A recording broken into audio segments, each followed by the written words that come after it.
The following is a conversation with Elon Musk, his third time on this, the Lex Friedman podcast. Yeah, make yourself comfortable. Oh. No, wow, okay. No. You don't do the headphone thing? No. Okay. Right. I mean, how close do I need to get this thing? The closer you are, the sexier you sound. Hey, babe. Yep. Can't get enough of your love, baby. I'm going to clip that out anytime somebody messages me about it. If you want my body and you think I'm sexy, come right out and tell me so.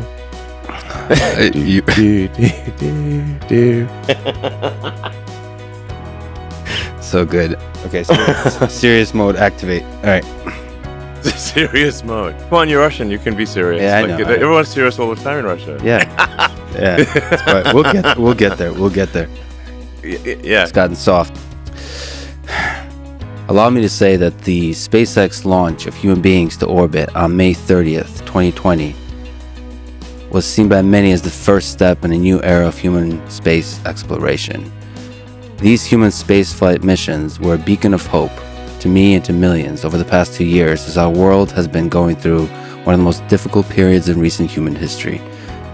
We see the rise of division, fear, cynicism, and the loss of common humanity right when it is needed most. So first, Elon, let me say thank you for giving the world hope and reason to be excited about the future. Oh, it's kind of you to say. I do want to do that. Humanity has obviously a lot of issues, and people at times do bad things, but despite all that, I love humanity, and I think we should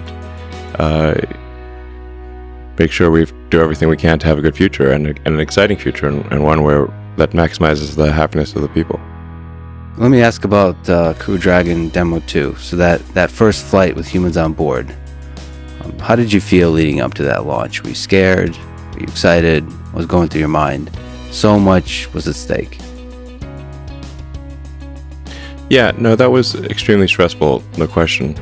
We obviously could not let them down in any way. So, extremely stressful, I'd say, to say the least. But I was confident that at the time that we launched, that no one could think of anything at all to do that would improve the probability of success.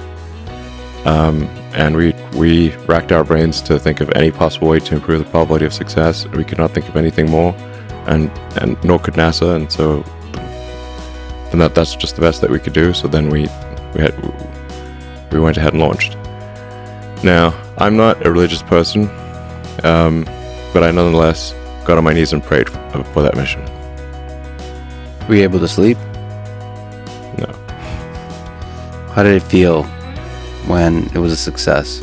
First, when the launch was a success, and when they returned back home, or back to Earth?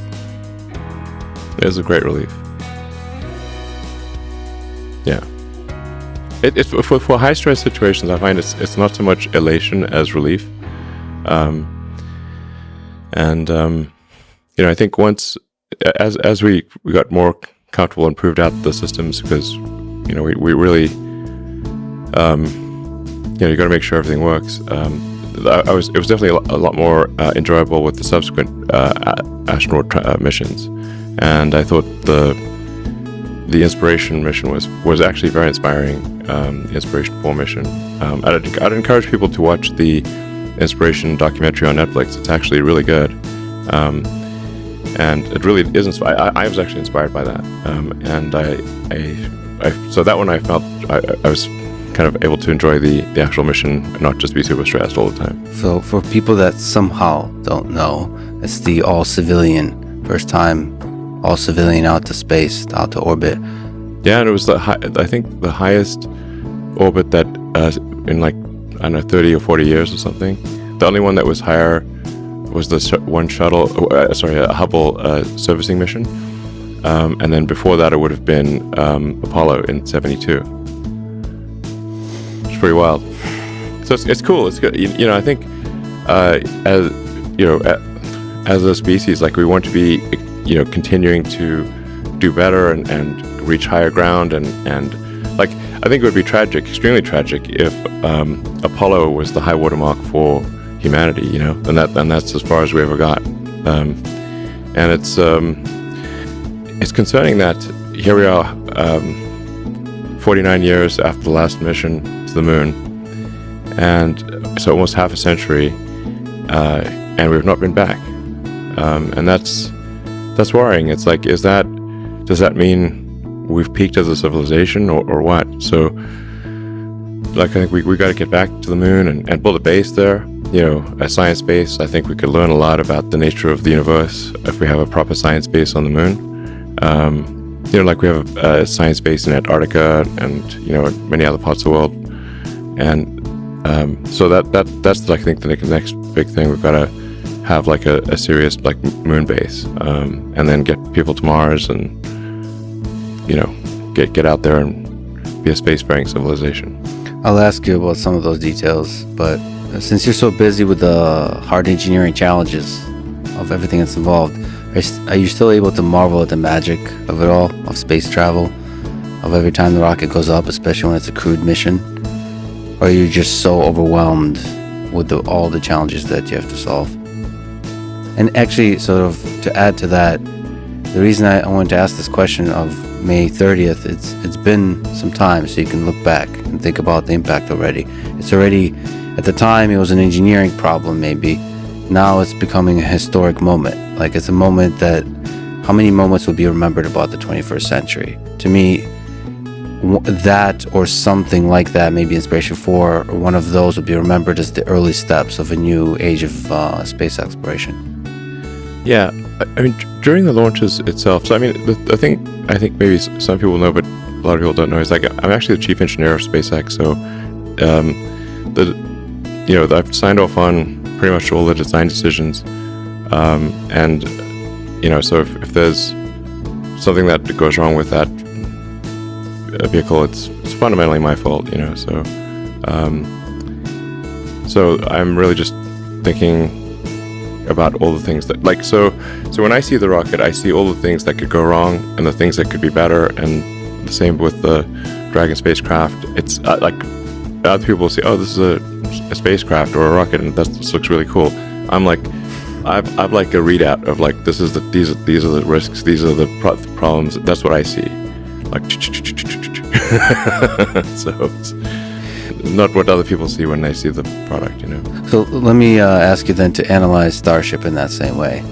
I know you'll talk about in more detail about Starship in the near future, perhaps. We can talk about it now if you want.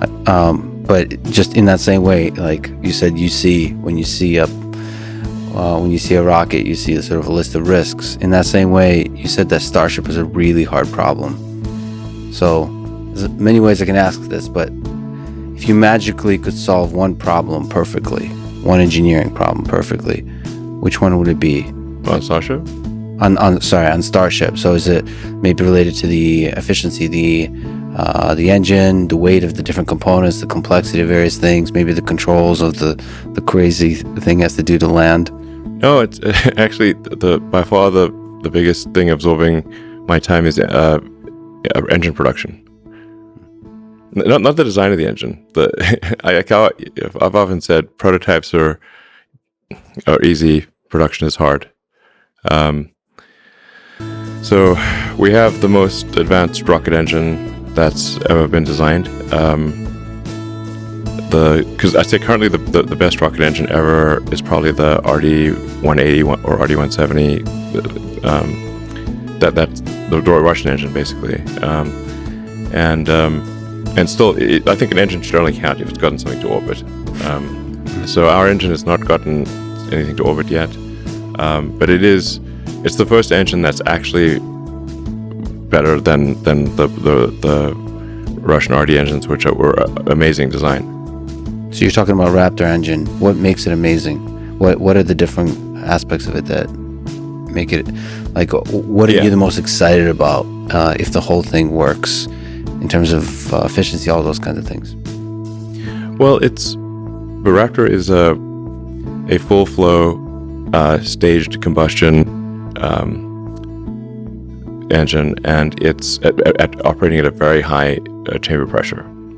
So one of the key figures of merit, or perhaps the key figure of merit, is what is the chamber pressure at which the rocket engine can operate. That's the combustion chamber pressure. So Raptor is designed to operate at 300 bar, possibly maybe higher. That's 300 atmospheres. So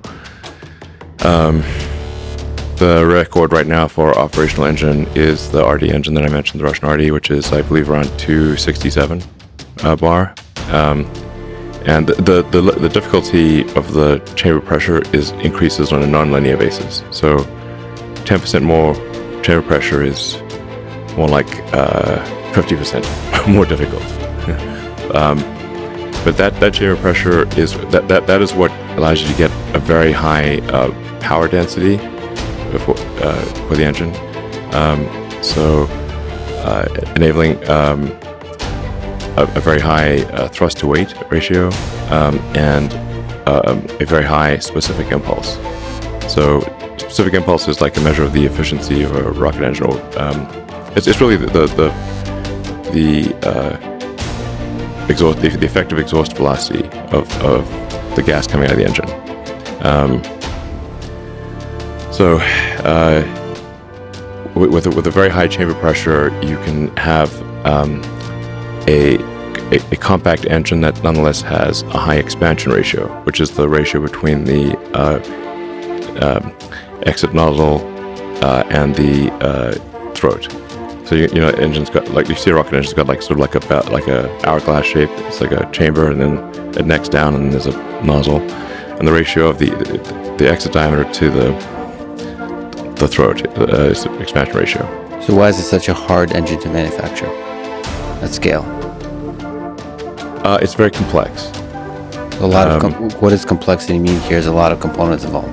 There's a lot of components and a lot of unique materials. So we had to invent several alloys that don't exist in order to make this engine work. It's a materials problem too. It's a materials problem, and in a staged combustion, full flow staged combustion, there are many feedback loops in the system. So basically you've got propellant and hot gas flowing simultaneously to so many different places on the engine, and they all have a recursive effect on each other. So you change one thing here, it has a recursive effect here, it changes something over there, and it's quite hard to control. But there's a reason no one's made this before. And the reason we're doing a staged combustion full flow is because it has the highest theoretical possible efficiency. So in order to make a fully reusable rocket,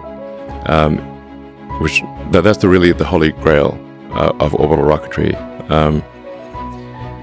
You have to have everything's got to be the best. It's got to be the best engine, the best airframe, the best heat shield, extremely light avionics, very clever control mechanisms. You've got to shed mass in any possible way that you can. For example, instead of putting landing legs on the booster and ship, we are going to catch them with a tower to save the weight of the landing legs. So that's like, I mean, we're talking about catching the largest flying object ever made on a giant tower with chopstick arms. It's like a Karate Kid with the fly, but much bigger. I mean, pulling this something like probably that won't work the first time. Anyway, so this is bananas. This is banana stuff. So you mentioned that you doubt, well, not you doubt, but there's days or moments when you doubt that this is even possible. It's so difficult. The possible part is, well, at this point, I think we'll get Starship to work. There's a question of timing. How long will it take us to do this? How long will it take us to actually achieve full and rapid reusability? Because it will take probably many launches before we're able to have full and rapid reusability. but I can say that the physics pencils out. Like we're not like at this point. I'd say we're confident like let's say I'm very confident success is in the set of all possible outcomes. Right. It's not an all set. For a while there, I was not convinced that success was in the set of possible outcomes, which is very important actually. But so we were.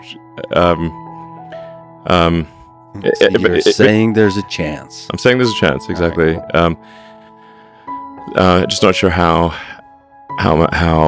long it will take. We have a very, very talented team. They're working night and day to make it happen. And like I said, the critical thing to achieve for the revolution in spaceflight and for humanity to be a spacefaring civilization is to have a fully and rapidly reusable orbital rocket. There's not even been any orbital rocket that's been fully reusable ever, and this has always been the holy grail of rocketry. Many smart people, very smart people, have tried to do this before and have not succeeded. So, because it's such a hard problem. What's your source of belief in situations like this? When the engineering problem is so difficult, there's a lot of experts, many of whom you admire, who have failed in the past. Yes. And a lot of people, a lot of experts, maybe journalists, all the kind of, the public in general have a lot of doubt about whether it's possible. And you yourself know that even if it's a non-null set, non-empty set of success, it's still unlikely or very difficult. Like, where do you go to, both personally, intellectually, as an engineer, as a team, like for source of strength needed to sort of persevere through this and to keep going with the project, take it to completion?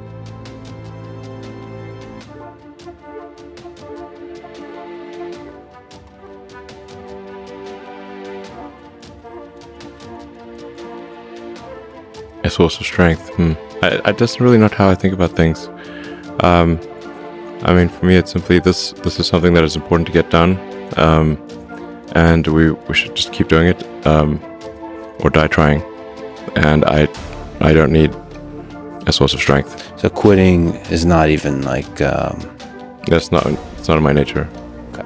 And I don't care about optimism or pessimism. Fuck that, we're going to get it done. Done. Can you then zoom back in to specific problems with Starship or any engineering problems you work on? Can you try to introspect your particular biological neural network, your thinking process, and describe how you think through problems, through different engineering and design problems? Is there like a systematic process? You've spoken about first principles thinking, but is there kind of process to it? Well, like saying like physics is a law and everything else is a recommendation. Like I've met a lot of people who can break the law, but I haven't met anyone who could break physics. So the first, for any kind of technology problem, you have to sort of just make sure you're not violating physics.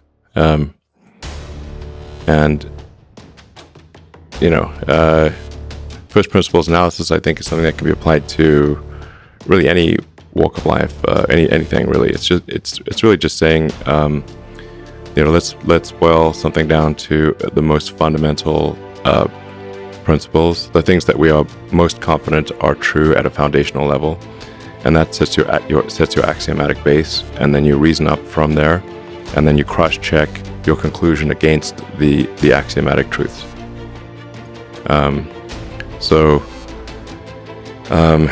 Some basics in physics would be like, are you violating conservation of energy or momentum or something like that? Then it's not going to work. So that's just to establish, is it possible?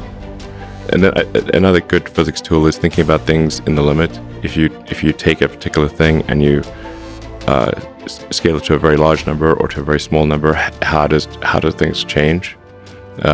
Both like like in number of things you manufacture or something like that, and then in time. Yeah, like let's take an example of like like manufacturing, which I think is just a very underrated problem, and like I said, it's much harder to take an advanced technology product and bring it into volume manufacturing than it is to design it in the first place, by orders of magnitude. So let's say you're trying to figure out like, why is this part or product expensive? Is it because of something fundamentally foolish that we're doing, or is it because our volume is too low? And so then you say, okay, well, what if our volume was 1 million units a year?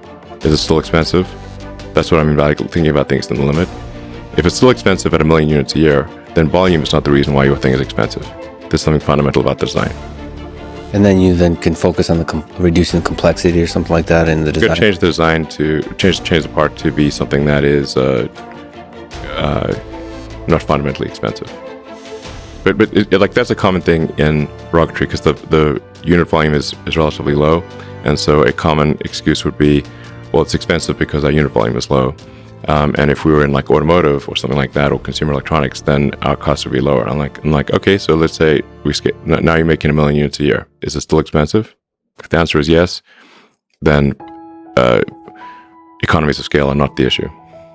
Do you throw into manufacturing? Do you throw like supply chain? You talked about resources and materials and stuff like that. Do you throw that into the calculation of trying to reason from first principles, like how we're going to make the supply chain work here? Yeah. And then the cost of materials, things like that, or is that too much? Exactly. So, like another, like a good example, I think, of thinking about things in the limit is if you take any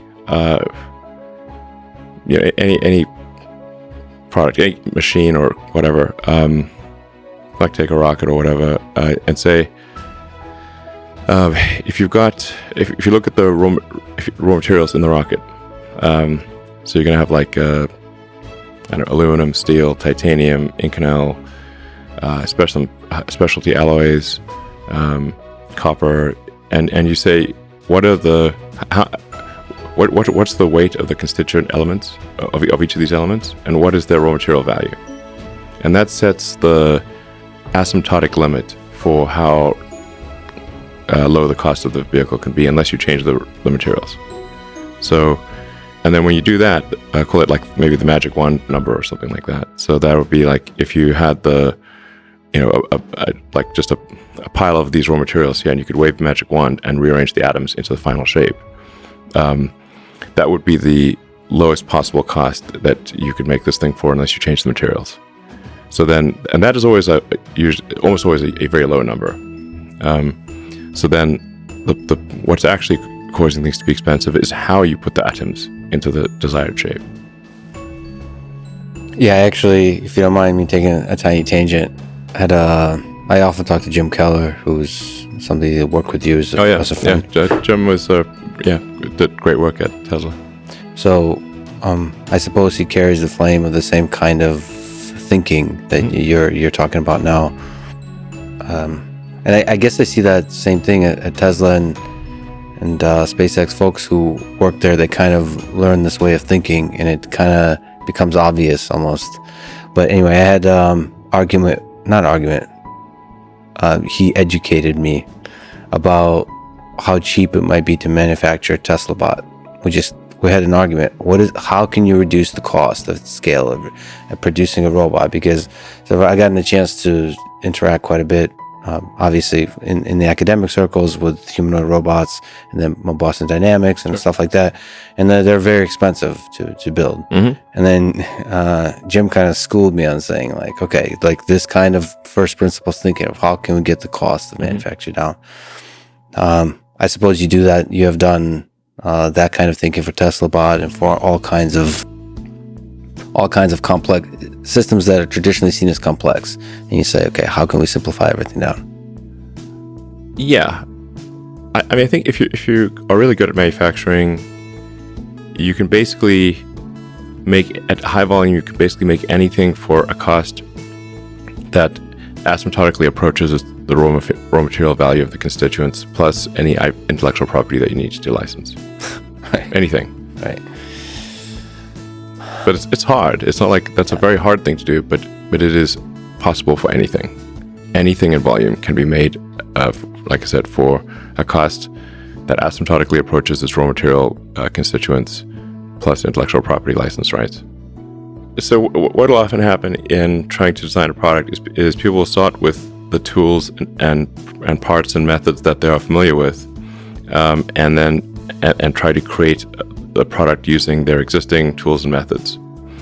The other way to think about it is actually try to imagine the platonic ideal of the perfect product or technology, whatever it might be, and say, what is the perfect arrangement of atoms that would be the best possible product? And now let us try to figure out how to get the atoms in that shape. I mean, it sounds it's almost like Rick and Morty absurd until you start to really think about it, and you really should think about it in this way, because everything else is kind of if you think you might fall victim to the momentum of the way things were done in the past, unless you think in this way. Well, just as a function of inertia, people will want to use the same tools and methods that they are familiar with. That's what they'll do by default. Yeah. And then that will lead to an outcome of things that can be made with those tools and methods, but is unlikely to be the platonic ideal of the perfect product. So that's why it's good to think of things in both directions. So, like, what can we build with the tools that we have, but also what is the theoretical perfect product look like? And that theoretical perfect product is going to be a moving target, because as you learn more, the definition of for that perfect product will change, because you don't actually know what the perfect product is, but you can successfully approximate a more perfect product. So think about it like that, and then saying, okay, now what tools, methods, materials, whatever do we need to create in order to get the atoms in that shape? But people rarely think about it that way. But it's a powerful tool. I should mention that the brilliant Siobhan Zillis is hanging out with us, in case you hear a voice of wisdom from outside, from up above. Okay, so let me ask you about Mars. You mentioned it would be great for science to put a base on the moon to do some research, but the truly big leap, again in this category of seemingly impossible, is to put a human being on Mars. When do you think SpaceX will land a human being on Mars?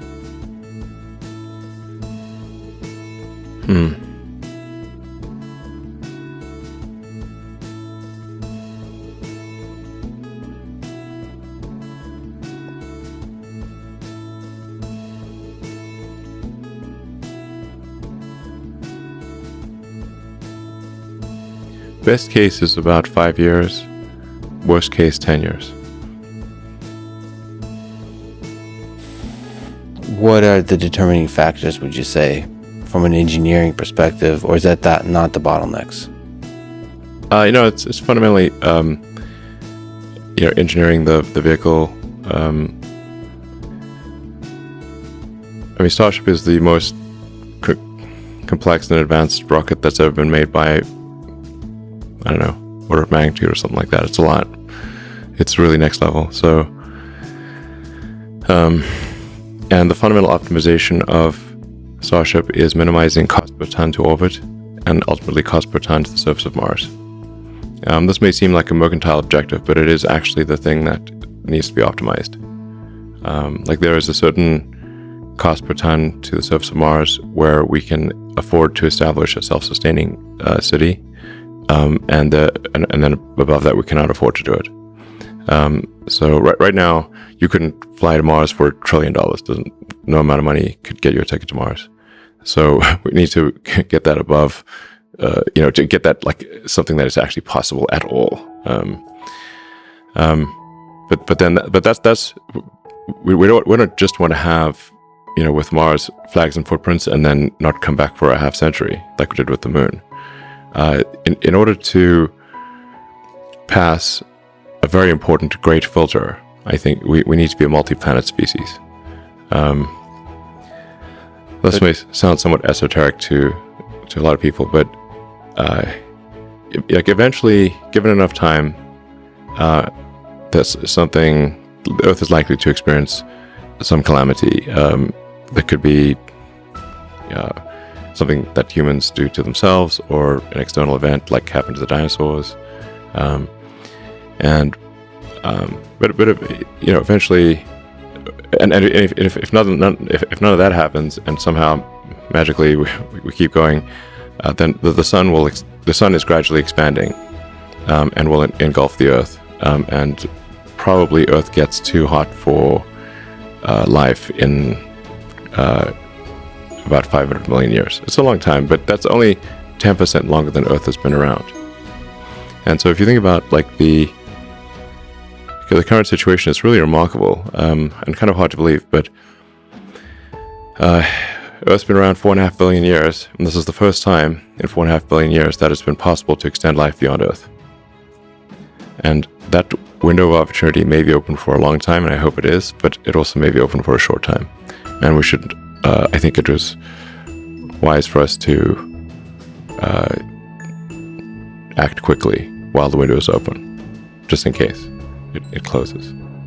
Yeah, the existence of nuclear weapons, pandemics, all kinds of threats. Yeah, should kind of give us some motivation.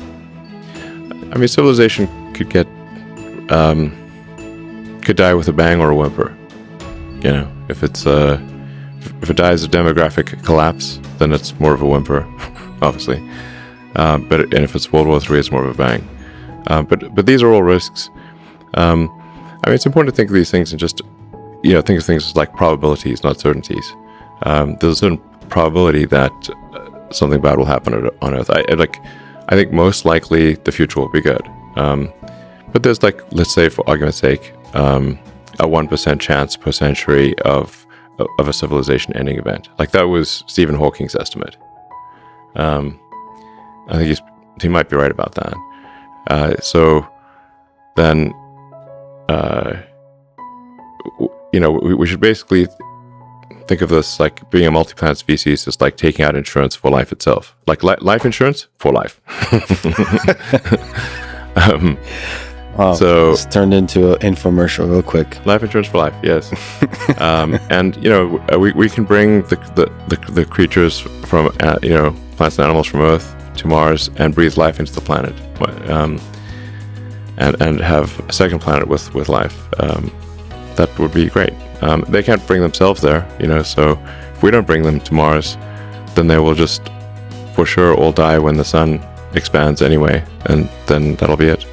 What do you think is the most difficult aspect of building a civilization on Mars? Terraforming Mars, like from an engineering perspective, from a financial perspective, human perspective, to get a large number of folks there who will never return back to Earth? No, they could certainly return. Some will return back to Earth. They will choose to stay there for the rest of their lives. Yeah, many will. But we need the spaceships back, like the ones that go to Mars. Right. We need them back, so you can hop on if you want. It's like, but we can't just not have the spaceships come back. Those things are expensive. We need them back. I'd like to come back and do another trip. I mean, do you think about the terraforming aspect, like actually building? Are you so focused right now on the spaceships part that's so critical to get to Mars? We absolutely. If you can't get there, nothing else matters. So, and like I said, we can't get there at some extraordinarily high cost. I mean, the current cost of let's say 1 ton to the surface of Mars is on the order of $1 billion. So, because you don't just need the rocket and the launch and everything, you need like a heat shield, you need, guidance system, you need deep space communications, you need some kind of landing system. So, like rough approximation would be $1 billion per ton to the surface of Mars right now. This is obviously way too expensive to create a self-sustaining civilization. So we need to improve that by at least a factor of 1,000. $1 million per ton? Yes, ideally much less than $1 million a ton. But if it's not, like, it's got to be. You have to say, like, well, how much can society afford to spend or want to spend on a self-sustaining city on Mars? the self-sustaining part is important. Like, it's just the key threshold. The great filter will have been passed when the city on Mars can survive even if the spaceships from Earth stop coming for any reason. It doesn't matter what the reason is, but if they stop coming for any reason, will it die out or will it not? And if there's even one critical ingredient missing, then it still doesn't count. It's like, if you're on a long sea voyage and you've got everything except vitamin C, and it's only a matter of time, you're going to die. So we got to get a Mars city to the point where it's self-sustaining. I'm not sure this will really happen in my lifetime, but I hope to see it at least have a lot of momentum. And then you could say, okay, what is the minimum tonnage necessary to have a self-sustaining city? And there's a lot of uncertainty about this. So you could say, like, I don't know, it's probably at least 1 million tons, because you have to set up a lot of infrastructure on Mars. Like I said, you can't be missing anything that, in order to be self-sustaining, you can't be missing. Like, you need, semiconductor fabs, you need iron ore refineries, you need lots of things, and Mars is not super hospitable. It's the least inhospitable planet, but it's definitely a fixer-upper of a planet. Outside of Earth. Yes. Earth is pretty Earth good. Earth is like easy.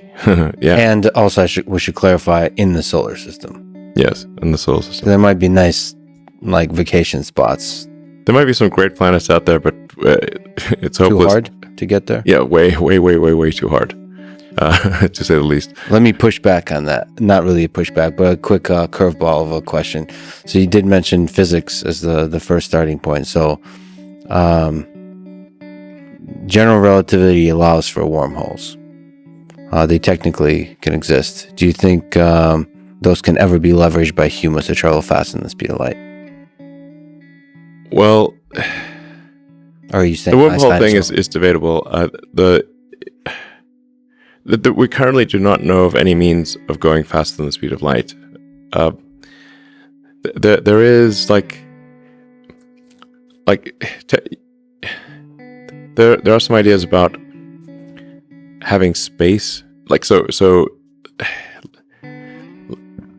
you're gonna move at the speed of light through space, but if you can make space itself move, that's warping space. Space is capable of moving faster than the speed of light. Right. Like the universe in the Big Bang, the universe expanded at much more than the speed of light, by a lot. Yeah. But if this is possible, the amount of energy required to warp space is so gigantic, it boggles the mind. So all the work you've done with propulsion, how much innovation is possible with rocket propulsion? Is this, you've seen it all, and you're constantly innovating in every aspect. How much is possible? Like, how much can you get 10x somehow? Is there something in there in physics that you can get significant improvement in terms of efficiency of engines and all those kinds of things? Well, as I was saying, like the Holy Grail is a fully and rapidly reusable orbital system. Right now, the Falcon 9 is the only reusable rocket out there. But the booster comes back and lands. I'm sure you've seen the videos, and we get the nose cone or fairing back, but we do not get the upper stage back. So that means that we have a minimum cost of building an upper stage. You can think of like a two-stage rocket of sort of like two airplanes, like a big airplane and a smaller airplane. And we get the big airplane back, but not the smaller airplane. And so it still costs a lot, so that upper stage is, at least $10 million. And then the degree of the booster is not as rapidly and completely reusable as we'd like, nor are the fairings. So, our kind of minimum marginal cost, not counting overhead per flight, is on the order of $15 to $20 million, maybe. That's extremely good it's by far better than any rocket ever in history.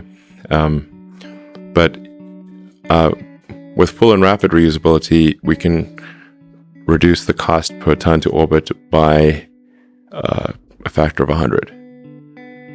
But just think of it like imagine if you had an aircraft or something, or a car, and if you had to buy a new car every time you went for a drive, it would be very expensive. It would be silly, frankly. Mm-hmm. But you, in fact, you just refuel the car or recharge the car, and that's makes your trip like I don't know, 1,000 times cheaper. So it's the same for rockets. It's very difficult to make this complex machine that can go to orbit, and so if you cannot reuse it and have to throw even any significant part of it away, that massively increases the cost. So, Starship in theory could do a cost per launch of like $1 million, maybe $2 million or something like that, and put over 100 tons in orbit, which is crazy. Yeah. So that's incredible. So you're saying like it's by far the biggest bang for the buck is to make it fully reusable versus like some kind of brilliant breakthrough in theoretical physics. Yeah, no, there's no brilliant break. No, there's no. It just you're going to make the rocket reusable. This is an extremely difficult engineering problem. Got it. But no new physics is required. Just brilliant engineering. Let me ask a slightly philosophical, fun question. Gotta ask. I know you're focused on getting to Mars, but once we're there on Mars, what form of government, economic system, political system do you think would work best for an early civilization of humans? The interesting reason to talk about this stuff, it also helps people dream about the future. I know you're really focused about the short-term engineering dream, but it's like, I don't know, there's something about imagining an actual civilization on Mars that really gives people hope. Well, it would be a new frontier and an opportunity to rethink the whole nature of government, just as was done in the creation of the United States. So, I would suggest having direct democracy, like people vote directly on things, as opposed to representative democracy. So, representative democracy, I think, is too subject to special interests and, a coercion of the politicians and that kind of thing. So, I'd recommend that there's just direct democracy. People vote on laws. The population votes on laws themselves, and then the laws must be short enough that people can understand them. Yeah, and then like keeping a well-informed populace, like really being transparent about all the information about what they're voting for. Absolute transparency. Yeah, and not make it as annoying as those cookies where you have to accept the cookies. Like always, like there's like always like a slight amount of trepidation when you click accept cookies. Like I feel as though there's like perhaps like a very tiny chance that'll open a portal to hell or something like that. That's exactly how I feel. Why do they keep wanting me to accept it? What do they want with this cookie? Like somebody got upset with accepting cookies or something somewhere. Who cares? Like it's so annoying to keep accepting all these cookies. To me, this is just a great. Yes, you can have my damn cookie. I don't care. Whatever. You heard it from Elon first. He accepts all your damn cookies. Yeah. And stop asking me. It's annoying. Yeah, it's one example of implementation of a good idea done really horribly. Yeah, it's somebody who was like, there's some good intentions of like privacy or whatever, but now everyone just has to click accept cookies, and it's now, you have billions of people who have to keep clicking accept cookie. It's super annoying. And we just accept the damn cookie. It's fine. There is like, I think a fundamental problem that because we've not really had a major, like a world war or something like that in a while, and obviously we'd like to not have world wars. There's not been a cleansing function for rules and regulations. So wars did have, some silver lining in that there would be a reset on rules and regulations after a war. So World Wars I and II, there were huge resets on rules and regulations. Now, if the society does not have a war and there's no cleansing function or garbage collection for rules and regulations, then rules and regulations will accumulate every year because they're immortal. There's no actual humans die, but the laws don't. So we need a garbage collection function for rules and regulations. They should not just be immortal, because some of the rules and regulations that are put in place will be counterproductive. Done with good intentions, but counterproductive. Sometimes not done with good intentions. So if rules and regulations just accumulate every year, and you get more and more of them, then eventually you won't be able to do anything. You're just like Gulliver with, tied down by thousands of little strings. And we see that in, U.S. and like basically all economies that have been around for a while, and regulators and legislators create new rules and regulations every year, but they don't put effort into removing them. And I think that's very important that we put effort into removing rules and regulations. But it gets tough because you get special interests that then are dependent on, like they have a vested interest in that whatever rule and regulation, and that they fight to not get it removed. Yeah, so I guess the problem with the Constitution is it's kind of like C versus Java, because it doesn't have any garbage collection built in. I think there should be.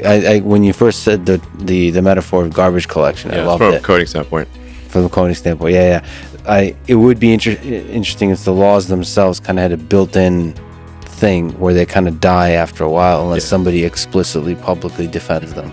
Yeah. So that's sort of, it's not like somebody has to kill them, they kind of die themselves. They disappear. Yeah. Not to defend Java or anything, but with C++, you could also have great garbage collection in Python and so on. Yeah. So something needs to happen, or just the civilization's arteries just harden over time, and you can just get less and less done because there's just a rule against everything. So I think, like, I don't know, for Mars or whatever, I'd say, or even for, obviously for Earth as well, like, I think there should be an active process for removing rules and regulations and questioning their existence.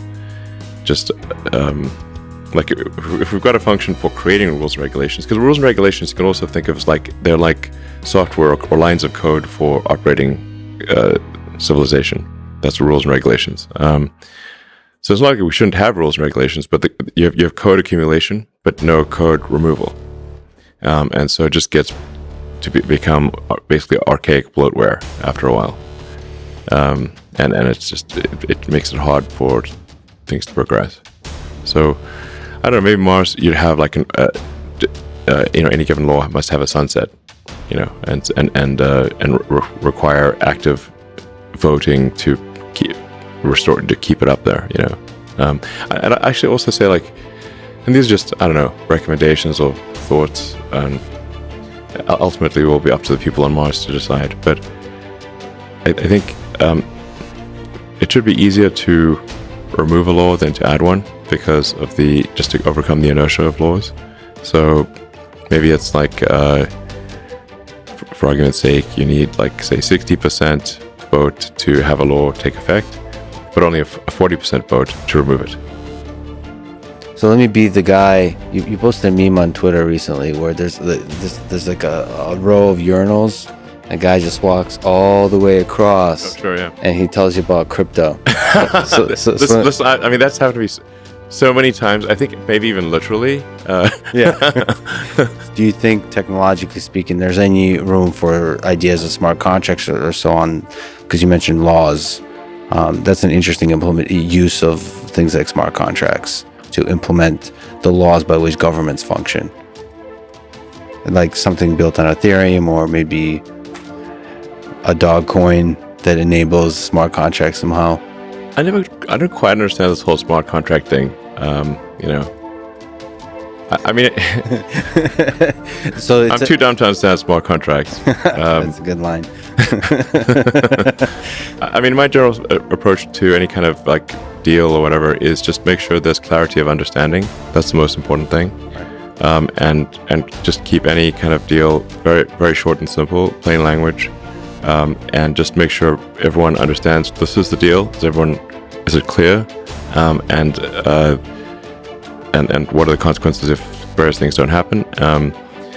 But usually deals are, business deals or whatever are way too long and complex and overly lawyered. and pointlessly. You mentioned that Doge is the people's coin. Yeah. And you said that you were literally going, SpaceX may consider literally putting a Doge coin on the moon. Is this something you're still considering? Mars, perhaps? Do you think there's some chance, we've talked about political systems on Mars, that Dogecoin is the official currency of Mars at some point in the future? Well, I think Mars itself will need to have a different currency because you can't synchronize due to speed of light. Or not easily. So it must be completely standalone from Earth. Well, yeah, because the Mars is at closest approach, it's 4 light minutes away roughly, and then at furthest approach, it's roughly 20 light minutes away, maybe a little more. So you can't really have something synchronizing. You know, if you've got a 20-minute speed of light issue, if it's got a 1-minute blockchain, it's not going to synchronize properly. So Mars would. I don't know if Mars would have a cryptocurrency as a thing, but probably seems likely. But it would be some kind of localized thing on Mars. And you let the people decide. Yeah, absolutely. The future of Mars should be up to the Martians. Yeah, so I mean, I think the cryptocurrency thing is an interesting approach to reducing the error in the database that is called money. I think I have a pretty deep understanding of what money actually is on a practical day-to-day basis because of PayPal. We really got in deep there. And right now, the money system, actually, for practical purposes, is really a bunch of heterogeneous mainframes running old COBOL. Okay, you mean literally? That's literally. That's literally what's happening. In batch mode. Okay. In batch mode. Yeah. I pity the poor bastards who have to maintain that code. Okay, that's a pain. That's pain. Not even Fortran, it's COBOL. Yep. It's COBOL. And the banks are still buying mainframes in 2021 and running ancient COBOL code. The Federal Reserve is probably even older than what the banks have, and they have an old COBOL mainframe. And so now, the government effectively has editing privileges on the money database, and they use those editing privileges to make more money whenever they want, and this increases the error in the database that is money.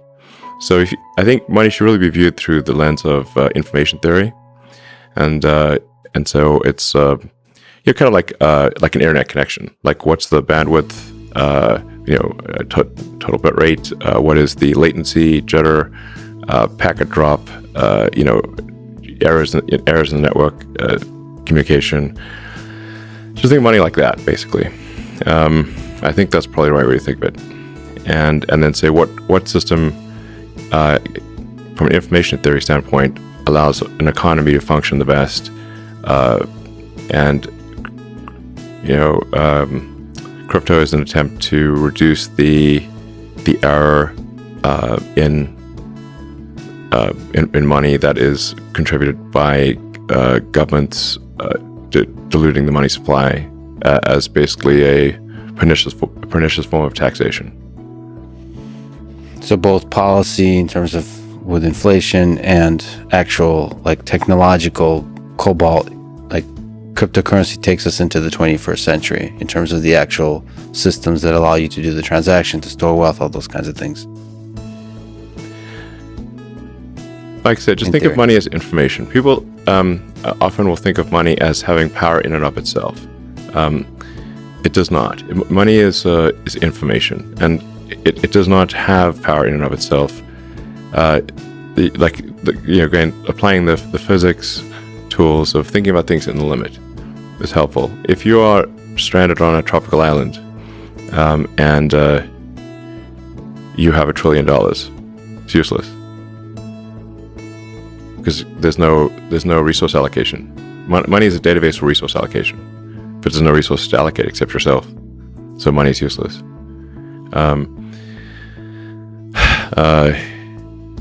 If you're stranded on a desert island with no food, all the Bitcoin in the world will not stop you from starving.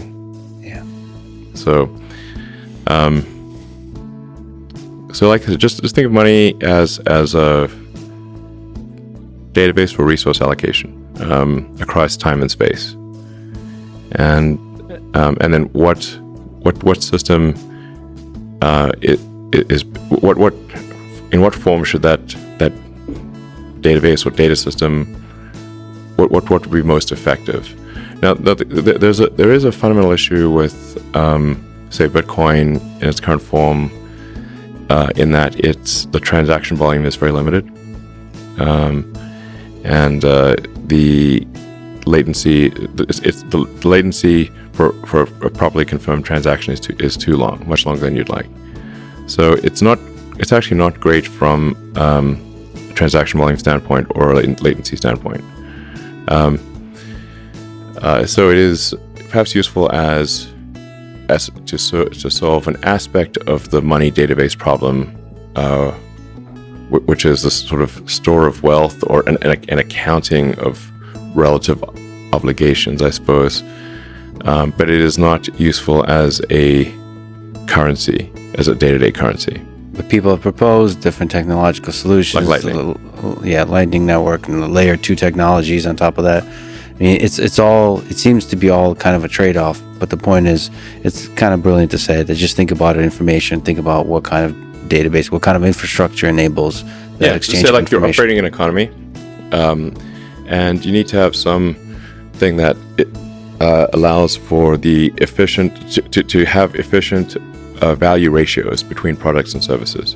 So you got this massive number of products and services, and you can't just barter. It's like, that would be extremely unwieldy. So you need something that gives you a ratio of exchange between goods and services, and then something that allows you to shift obligations across time, like debt and equity, shift obligations across time. Then what does the best job of that?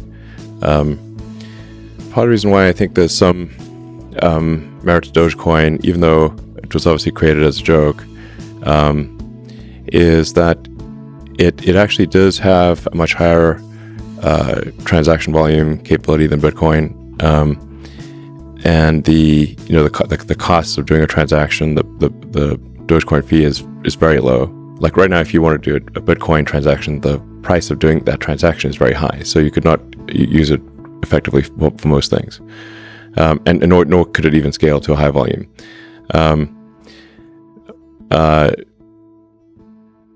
And when Bitcoin was started, I guess around 2008 or something like that, the internet connections were much worse than they are today, like order of magnitude.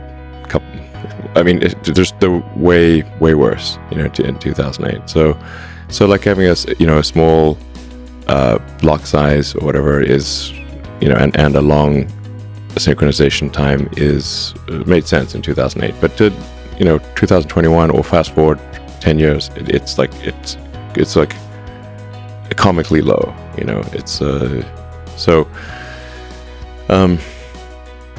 I think there's some value to having a linear increase in the amount of currency that is generated. Because some amount of the currency, if a currency is too deflationary, or should say, if a currency is expected to increase in value over time, there's reluctance to spend it, because you're like, I'll just hold it and not spend it because its scarcity is increasing with time. So if I spend it now, then I will regret spending it. So I will just, hodl it. Mm-hmm. But if there's some dilution of the currency occurring over time, that's more of an incentive to use it as a currency. So Dogecoin, somewhat randomly, has just a fixed number of sort of coins or hash strings that are generated every year. So there's some inflation, but it's not a percentage base. It's so that it's a fixed number. So the percentage of inflation will necessarily decline over time. So I'm not saying that it's like the ideal system for a currency, but I think it actually is just fundamentally better than anything else I've seen, just by accident. So I like how you said around 2008.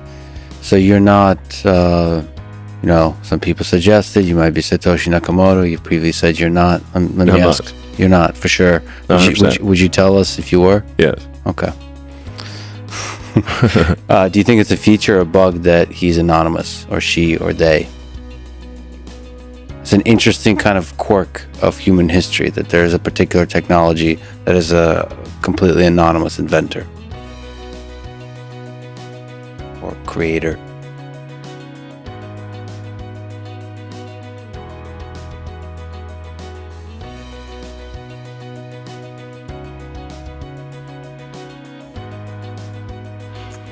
Well, I mean, you can look at the evolution of ideas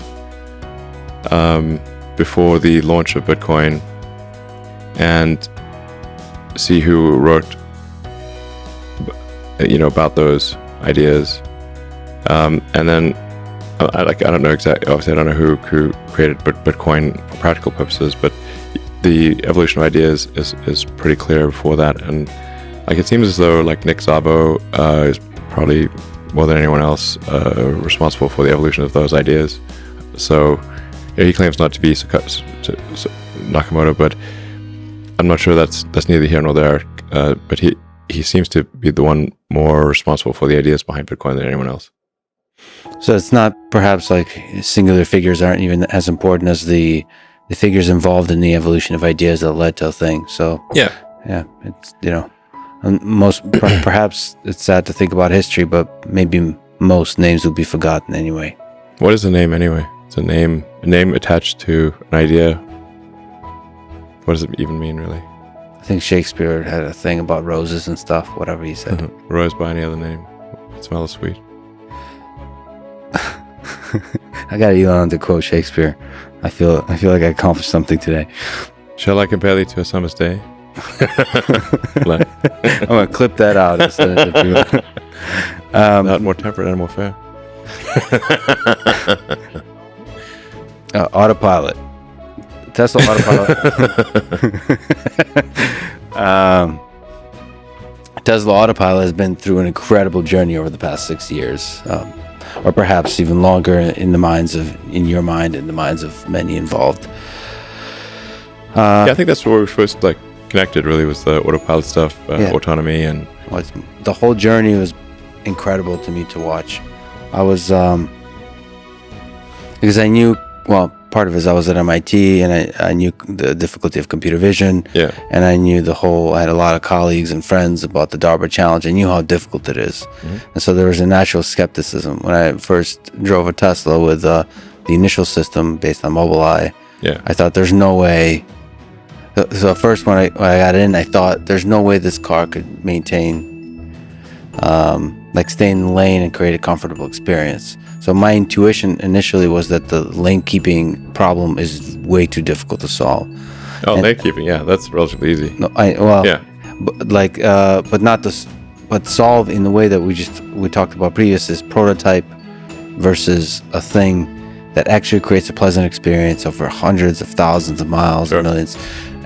So I was proven wrong. We had to wrap a lot of code around the Mobileye thing. It didn't just work by itself.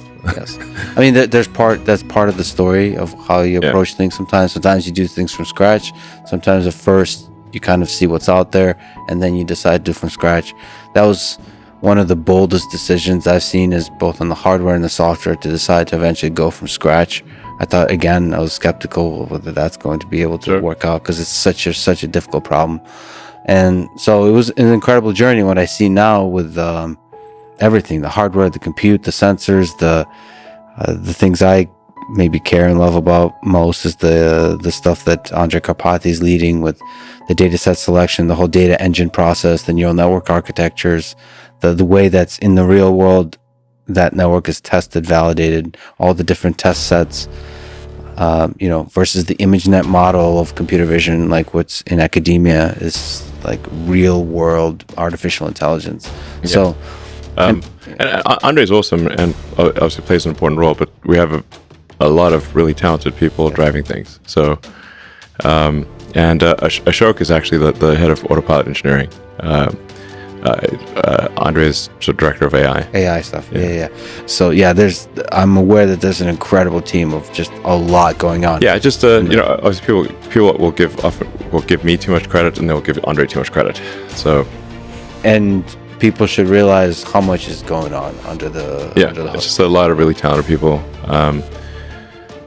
The Tesla Autopilot AI team is extremely talented. It's like some of the smartest people in the world. So yeah, we're getting it done. What are some insights you've gained over those 5-6 years of Autopilot about the problem of autonomous driving? So you leaped in having some sort of first principles kinds of intuitions, but nobody knows how difficult the problem. I thought the self-driving problem would be hard, but it was harder than I thought. It's not like I thought it would be easy. I thought it would be very hard, but it was actually way harder than even that. So, what it comes down to at the end of the day is to solve self-driving, you have to solve. You basically need to recreate what humans do to drive, which is humans drive with optical senses, eyes, and biological neural nets. And so, in order to that's how the entire road system is designed to work with basically passive optical and neural nets, biologically. And now that we need to, for full self-driving to work, we have to recreate that in digital form. So we have to, that means cameras with advanced neural nets in silicon form, and then it will obviously solve for full self-driving. That's the only way. I don't think there's any other way. But the question is, what aspects of human nature do you have to encode into the machine, right? So you have to solve the perception problem, like detect, and then you first realize what is the perception problem for driving, like all the kinds of things you have to be able to see. Like what do we even look at when we drive? There's I just recently heard Andre talked about at MIT about like car doors. I think it was the world's greatest talk of all time about car doors. Yeah. The fine details of car doors. Like what is even an open car door, man? So like the ontology of that's the perception problem. We humans solve that perception problem, and Tesla has to solve that problem. And then there's the control and the planning coupled with the perception. You have to figure out like what's involved in driving, like especially in all the different edge cases. And then maybe you can comment on this. How much game theoretic kind of stuff needs to be involved, at a 4-way stop sign? As humans, when we drive, our actions affect the world. Like, sure, it changes how others behave. Most autonomous driving, you're usually just responding to the scene, as opposed to like really asserting yourself in the scene. Do you think? I think these sort of control logic conundrums are not the hard part. Let's see. What do you think is the hard part in this whole beautiful, complex problem? So it's a lot of friggin' software, man. A lot of smart lines of code. For sure, in order to have create an accurate vector space. So, like you're coming from image space, which is like this flow of photons, going to the cameras, and and then so you have this massive bit stream in image space, and then you have to effectively compress a massive bit stream corresponding to photons that knocked off an electron in a camera sensor, and turn that bit stream into vector space. by vector space, I mean like, you've got cars and humans and lane lines and curves and traffic lights and that kind of thing. Once you have an accurate vector space, the control problem is similar to that of a video game, like a Grand Theft Auto or Cyberpunk. If you have accurate vector space, the control problem is, I wouldn't say it's trivial. It's not trivial, but it's not like some insurmountable thing. But having an accurate vector space is very difficult. Yeah, I think we humans don't give enough respect to how incredible the human perception system is, to mapping the raw photons to the vector space representation in our heads. Your brain is doing an incredible amount of processing, and giving you an image that is a very cleaned up image. Like when we look around here, we see, like, you see color in the corners of your eyes, but actually your eyes have very few cones, like cone receptors in the peripheral vision. Your eyes are painting color in the peripheral vision. You don't realize it, but their eyes are actually painting color, and your eyes also have like this blood vessels and all sorts of gnarly things, and there's a blind spot. But do you see your blind spot? No. Your brain is painting in the blind spot. And you're gonna do these, like, see these things online where you look here and look at this point and then look at this point, and if it's in your blind spot, your brain will just fill in the missing bits. So cool. The peripheral vision is so cool. Yeah. Makes you realize all the illusions for vision science, it makes you realize just how incredible the brain is. The brain is doing a crazy amount of post-processing on the vision signals from your eyes. It's insane. So, and then even once you get all those vision signals, your brain is constantly trying to forget as much as possible. So human memory is perhaps the weakest thing about the brain is memory.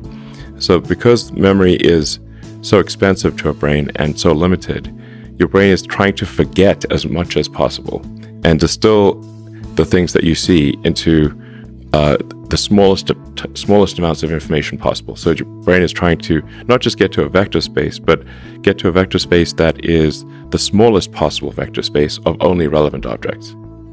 And I think, like, you can sort of look inside your brain, or at least I can, like when you drive down the road and try to think about what your brain is actually doing consciously. And it's like you'll see a car because you don't have cameras, you don't have eyes in the back of your head or the side, so you say, like, you basically your head is like you basically have like two cameras on a slow gimbal, and what's your and eyesight's not that great. Okay, human eyes are, and people are constantly distracted and thinking about things and texting and doing all sorts of things they shouldn't do in a car, changing the radio station.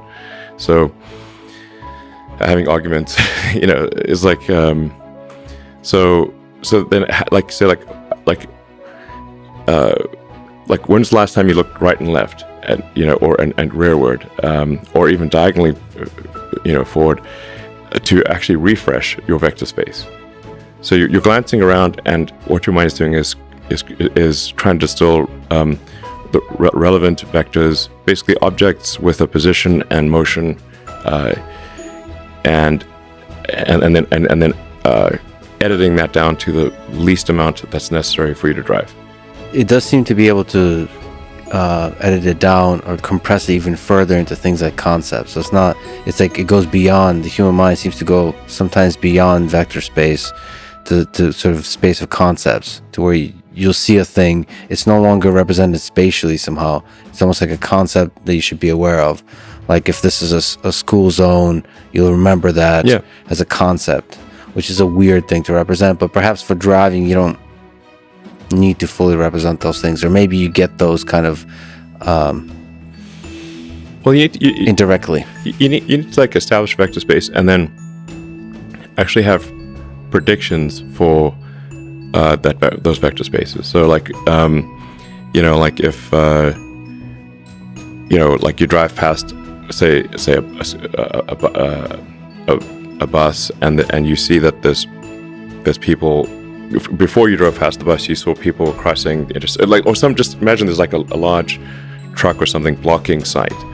But before you came up to the truck, you saw that there were some kids about to cross the road in front of the truck. Now you can no longer see the kids, but you need to be able. But you would now know, okay, those kids are probably going to pass by the truck and cross the road, even though you cannot see them. So you have to have memory.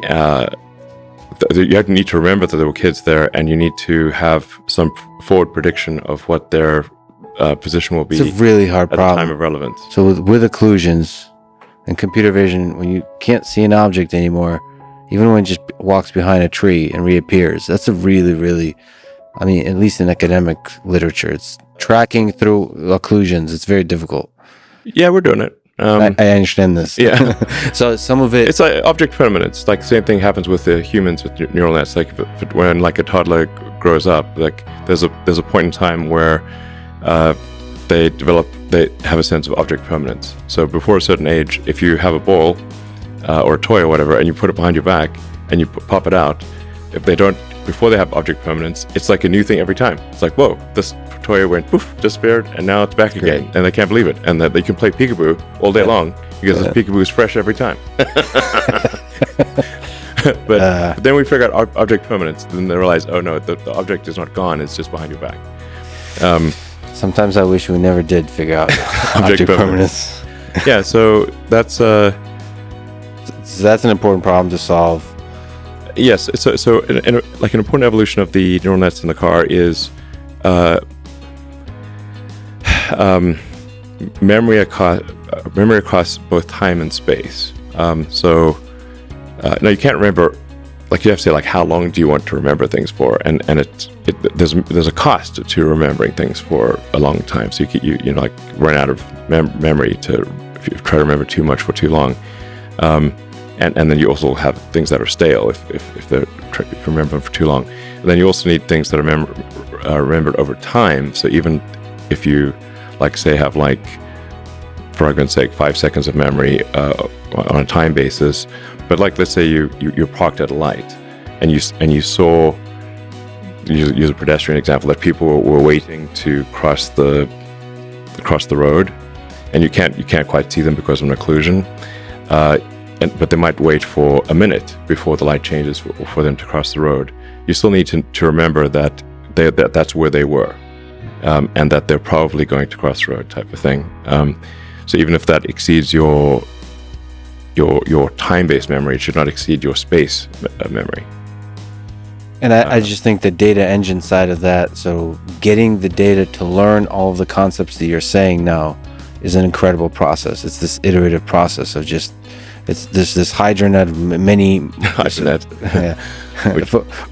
We're changing the name to something else. Okay. I'm sure it'll be equally as Rick and Morty like. There's a lot of...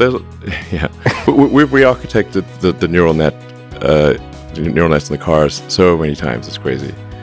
Oh, so every time there's a new major version, you'll rename it to something more ridiculous or memorable and beautiful? Sorry. Not ridiculous, of course. If you see the full like array of neural nets that are operating in the car, it kind of boggles the mind. There's so many layers. It's crazy. But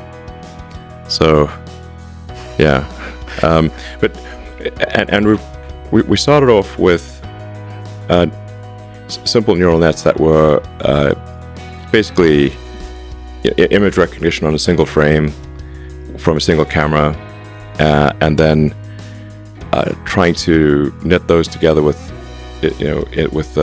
C. I should say we're really primarily running C here because C++ is too much overhead, and we have our own C compiler.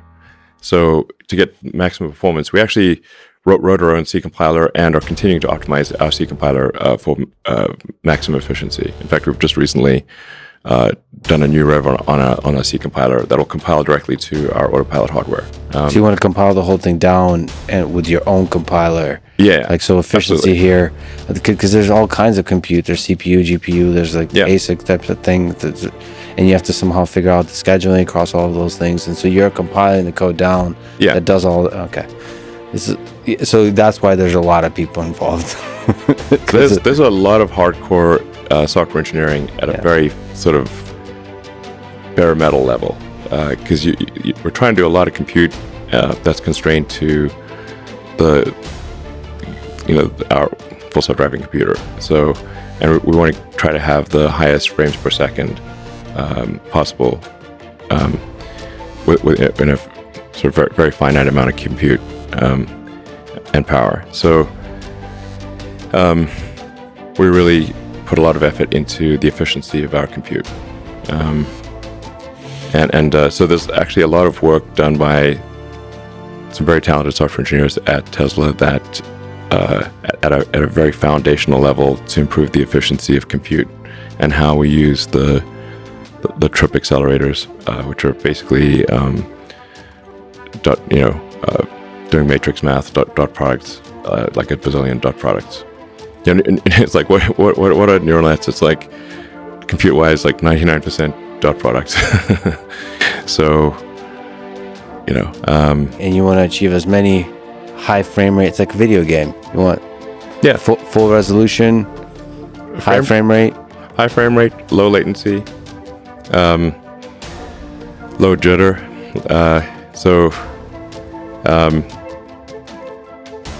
I think one of the things we're moving towards now is no post-processing of the image through the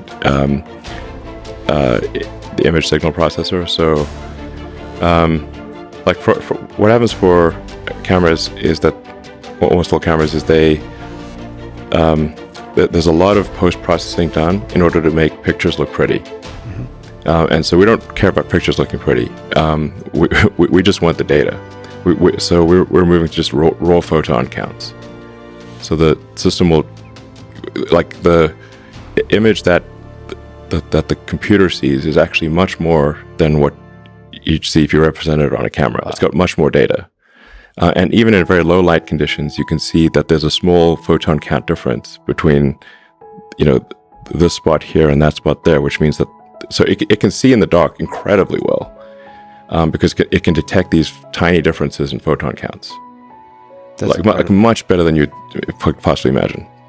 And then we also save 13 milliseconds on latency. From removing the post-processing on the image? Yes. Yeah. It's like, because we've got 8 cameras and then there's roughly, 1.5 milliseconds or so, maybe 1.6 milliseconds of latency for each camera, and so going to just basically bypassing the image processor gets us back 13 milliseconds of latency, which is important. And we track latency all the way from photon hits the camera to all the steps that it's got to go through to get go through the various neural nets and the C code, and there's a little bit of C++ there as well. Maybe a lot, but the core stuff is the heavy duty compute is all in C. And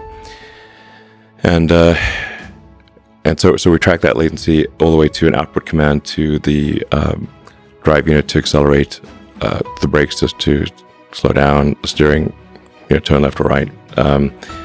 So because you got to output a command that's going to go to a controller, and like some of these controllers have an update frequency that's maybe 10 hertz or something like that, which is slow. That's like now you lose 100 milliseconds potentially. So then we want to update the drivers on the, like say, steering and braking control to have more like 100 hertz instead of 10 hertz, and you get a 10 millisecond latency instead of 100 milliseconds worst case latency. And actually jitter is more of a challenge than latency, because latency is like you can anticipate and predict, but if you've got a stack up of things going from the camera to the computer through then a series of other computers and finally to an actuator on the car, if you have a stack up of tolerances, of timing tolerances, then you can have quite a variable latency, which is called jitter. And that makes it hard to anticipate exactly how you should turn the car or accelerate, because if you've got maybe 150, 200 milliseconds of jitter, then you could be off by up to 0.2 seconds, and this could make a big difference. So you have to interpolate somehow to deal with the effects of jitter, so that you can make like robust control decisions. You have to. So the jitter is in the sensor information, or the jitter can occur at any stage in the pipeline. You can, if you have fixed latency, you can anticipate, and like say, okay, we know that our information is, for argument's sake, 150 milliseconds stale. Okay. Like so, for 150 for argument's sake, 150 milliseconds from photons taken camera to where you can measure a change in the acceleration of the vehicle.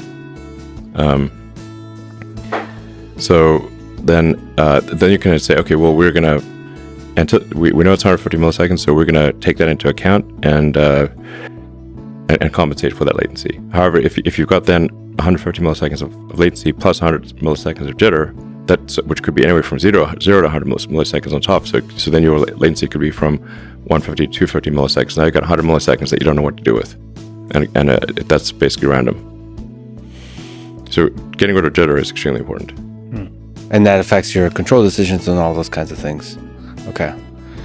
The car is just going to fundamentally maneuver better with lower jitter. Got it. And the cars will maneuver with superhuman ability and reaction time, much faster than a human. I mean, I think over time the autopilot, full self-driving will be capable of maneuvers that,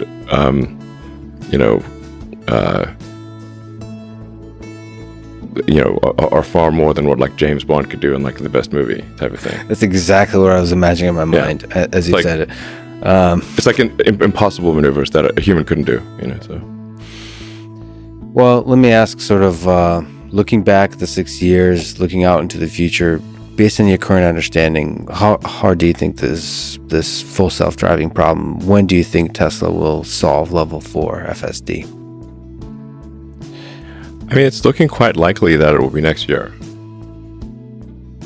And what does the solution look like? Is it the current pool of FSD beta candidates, they start getting greater and greater as they have been degrees of autonomy, and then there's a certain level beyond which they can do their own, they can read a book?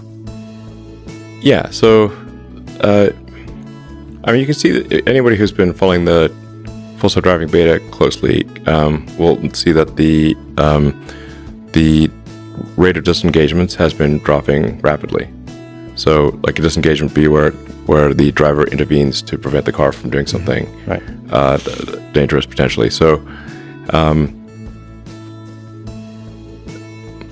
the interventions per million miles has been dropping dramatically. At some point and that trend looks like it happens next year, is the probability of an accident on FSD is less than that of the average human, and then significantly less than that of the average human.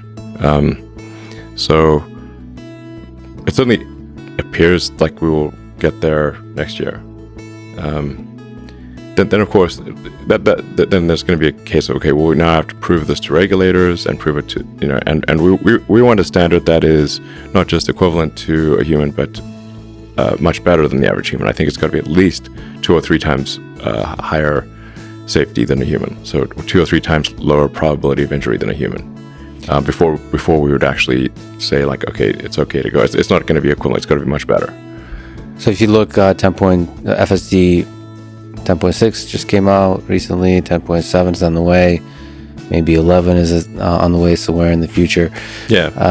We were hoping to get 11 out this year, but it's 11 actually has a whole bunch of fundamental rewrites on the neural net architecture, and some fundamental improvements in creating vector space. So there is some fundamental leap that really deserves the 11. I mean, that's a pretty cool number. Yeah. 11 would be a single stack for all. One stack to rule them all. But there are just some really fundamental neural net architecture changes that will allow for much more capability, but at first they're going to have issues. So, like, we have this working on like sort of alpha software, and it's good, but it's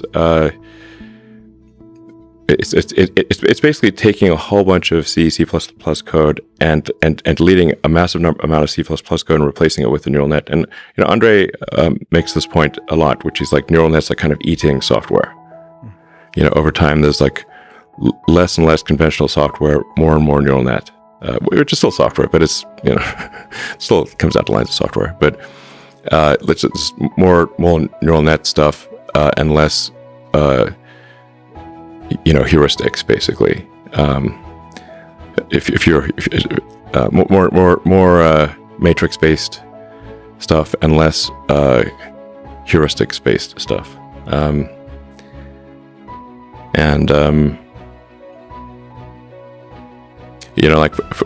like one of the big changes will be like right now the neural nets will deliver a giant bag of points to the C++ or C and C++ code. Yeah. We call it the giant bag of points. Yeah. And it's like, so you got a pixel and something associated with that pixel. Like this pixel is probably car. This pixel is probably lane line. Then you've got to assemble this giant bag of points in the C code and turn it into vectors. And it does a pretty good job of it, but we need another layer of neural nets on top of that to take the giant bag of points and distill that down to vector space in the neural net part of the software as opposed to the heuristics part of the software. This is a big improvement. Neural nets all the way down is what you want. It's not even all neural nets, but it's this will be just this is a game changer to not have the bag of points, the giant bag of points that has to be assembled with many lines of C++, and have a neural net just assemble those into a vector. So that the neural net is outputting much less data. It's outputting. This is a lane line. This is a curve. This is drivable space. This is a car. This is a pedestrian or a cyclist or something like that. It's outputting. It's really outputting proper vectors to the C control code, as opposed to the sort of constructing the vectors in C. Which we've done, I think, quite a good job of, but we're kind of hitting a local maximum on how well the C can do this. So this is really a big deal, and just all of the networks in the car need to move to surround video. There's still some legacy networks that are not surround video, and all of the training needs to move to surround video, and the efficiency of the training needs to get better, and it is. And then we need to move everything to raw photon counts as opposed to processed images. Okay, so which is quite a big reset on the training, because the system's trained on post-processed images. So we need to redo all the training to train against the raw photon counts instead of the post-processed image. So ultimately, it's kind of reducing the complexity of the whole thing. So reducing lines of code will actually go lower. Yeah, that's fascinating. So you're doing fusion of all the sensors, so reducing the complexity of having to deal with each fusion sensor. Of the cameras is not like cameras, really. Right. Yes. Yeah. Same with humans. Well, I guess we got ears too. Okay. Yeah, we'll actually need to incorporate sound as well, because you need to like listen for ambulance sirens, right, or fire trucks. If somebody like yelling at you or something. I don't know. Just there's a little bit of audio that needs to be incorporated as well. Do you need a quick bathroom break? Yeah, let's take a break. Okay. Honestly, frankly, like the ideas are the easy thing. and the implementation is the hard thing. Like the idea of going to the moon is the easy part. But going to the moon is the hard part. It's the hard part. And there's a lot of like hardcore engineering that's got to get done at the hardware and software level. Like I said, optimizing the C compiler and just cutting out latency everywhere. Like this is, if we don't do this, the system will not work properly. So the work of the engineers doing this, they are like the unsung heroes to some, but they are critical to the success of the situation. I think you made it clear. I mean, at least to me, it's super exciting. Everything that's going on outside of what Andre is doing. Yeah. Just the whole infrastructure, the software. I mean, everything is going on with data engine, whatever it's called. The whole process is just a work of art to me. The sheer scale of it is boggles the mind. Like the training, the amount of work done with like we've written all this custom software for training and labeling, and to do auto labeling. Auto labeling is essential, because especially when you've got like surround video, it's very difficult to like label surround video from scratch is extremely difficult. It like take a human such a long time to even label one video clip, like several hours. Or the auto labeler, basically we just apply heavy duty, like a lot of compute to the video clips, to pre-assign and guess what all the things are that are going on in the surround video. And then there's like correcting it. Yeah, and then all the human has to do is like tweak, like say this, adjust what is incorrect. This is like increases productivity by 100 or more. Yeah. So you've presented Tesla Bot as primarily useful in the factory. First of all, I think humanoid robots are incredible. From a fan of robotics, I think the elegance of movement that humanoid robots, the bipedal robots show are just so cool. So it's really interesting that you're working on this and also talking about applying the same kind of all the ideas of some of which we've talked about with data engine, all the things that we're talking about with Tesla Autopilot, just transferring that over to just yet another robotics problem. I have to ask, since I care about human-robot interaction, so the human side of that. So you've talked about mostly in the factory. Do you see it also? Do you see part of this problem that Tesla Bot has to solve is interacting with humans and potentially having a place like in the home? So interacting, not just not replacing labor, but also like, I don't know, well, I think being a friend or an assistant. Yeah, or something like that. I think the possibilities are, endless. Yeah, I mean, it's obviously like it's not quite in Tesla's primary mission direction of accelerating sustainable energy, but it is an extremely useful thing that we can do for the world, which is to make a useful humanoid robot that is capable of interacting with the world and helping in many different ways.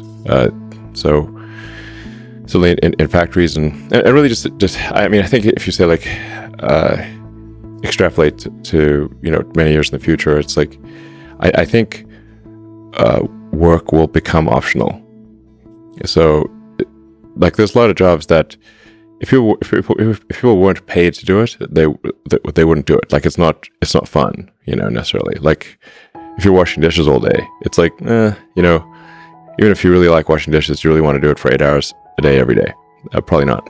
So and then there's like dangerous work, and basically if it's dangerous, boring, it has like potential for repetitive stress injury, that kind of thing, then that's really where humanoid robots would add the most value initially.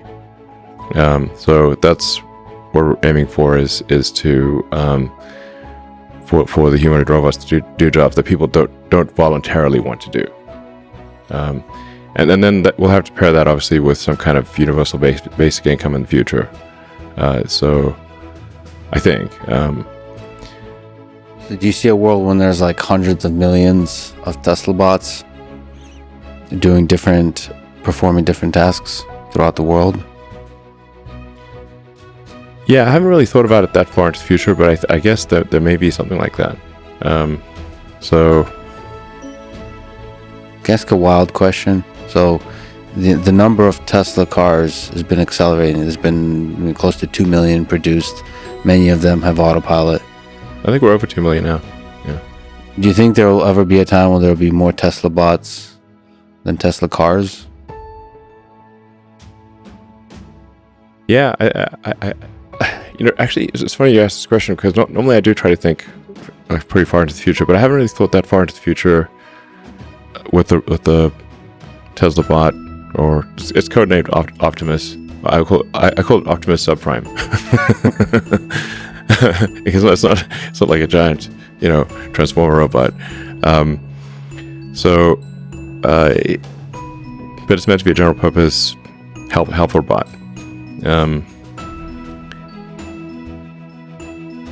And basically like the things that we're basically like Tesla, I think has the most advanced real world AI for interacting with the real world, which we developed as a function of to make self-driving work. And so, along with custom hardware and like a lot of hardcore low-level software to have it run efficiently and be power efficient, because it's one thing to do neural nets if you've got a gigantic server room with 10,000 computers, but now let's say you have to now distill that down into one computer that's running at low power in a humanoid robot or a car. That's actually very difficult, and a lot of hardcore software work is required for that.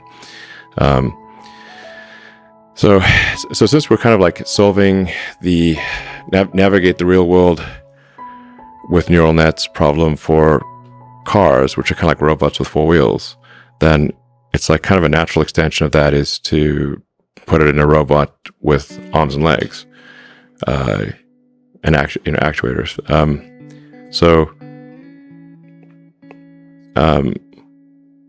Like the two like hard things are like you basically need to have the robot be intelligent enough to interact in a sensible way with the environment. So you need real world AI, and you need to be very good at manufacturing, which is a very hard problem. Tesla is very good at manufacturing, and also has the real world AI. So making the humanoid robot work is basically means developing custom motors and sensors that are different from what a car would use. But we have I think we have the best expertise in developing advanced electric motors and power electronics. So it just has to be for a humanoid robot application, not a car. Still, you do talk about love sometimes.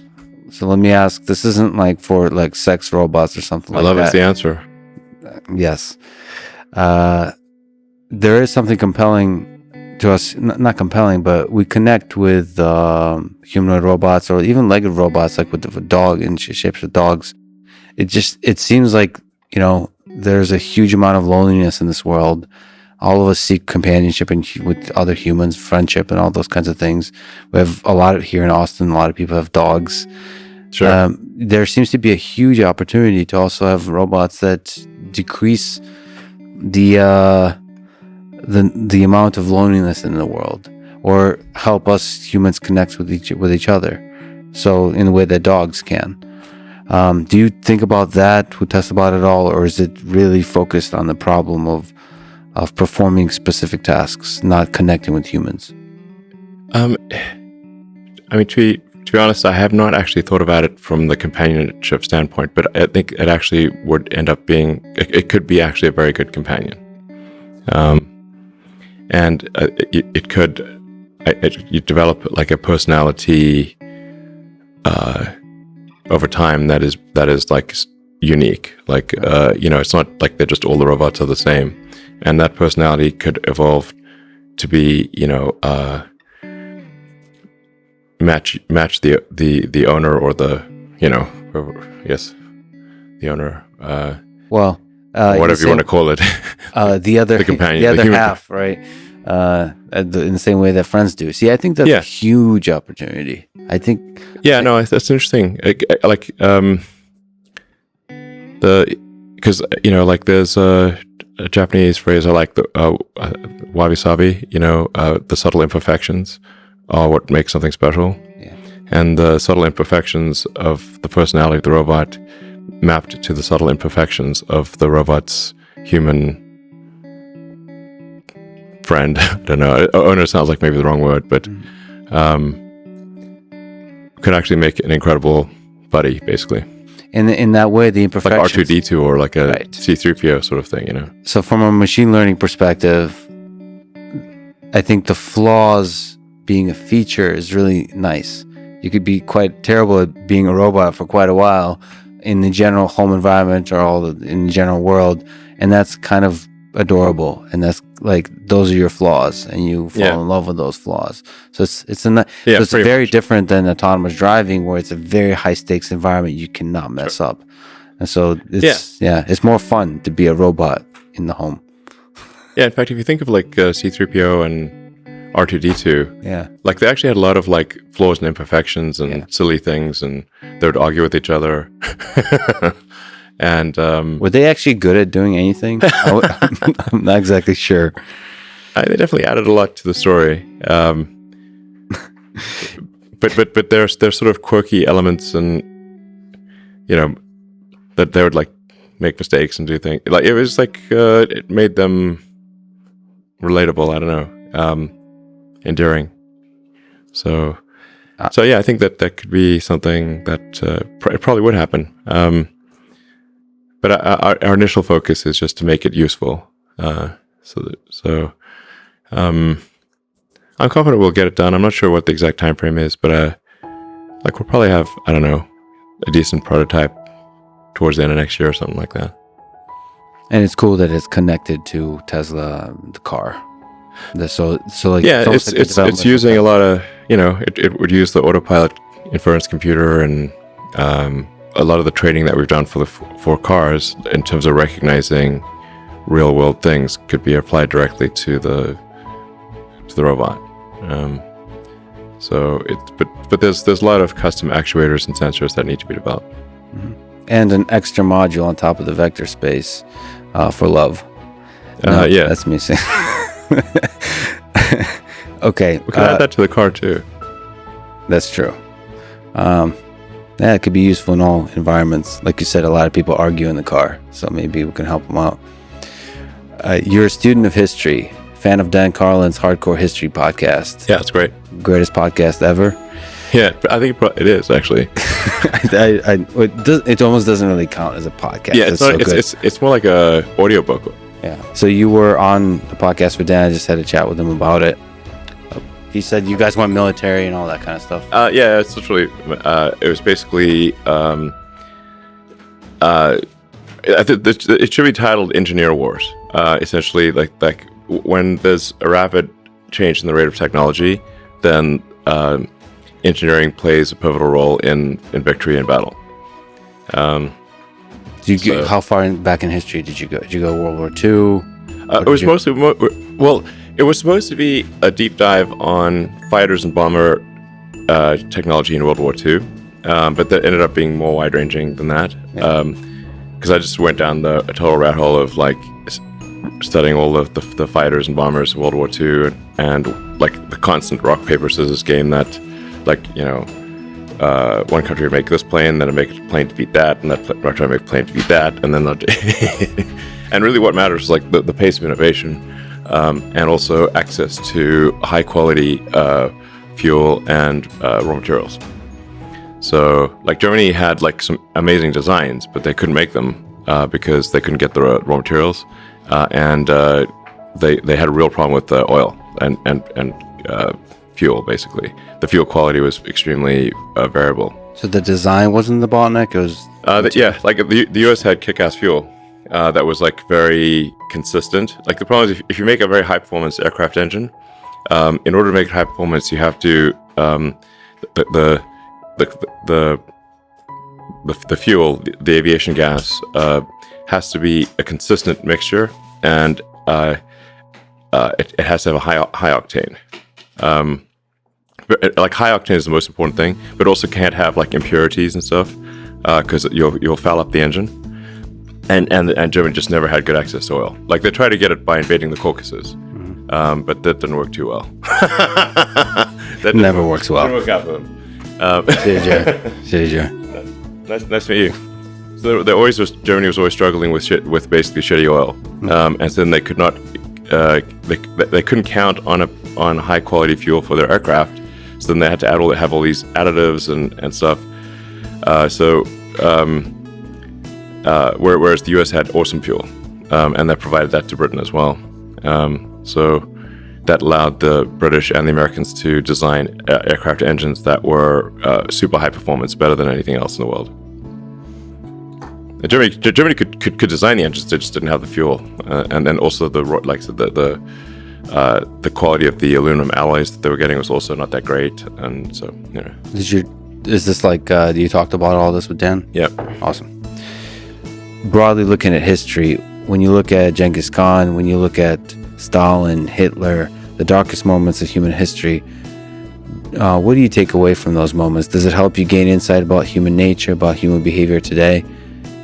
Whether it's the wars or the individuals or just the behavior of people, any aspects of history?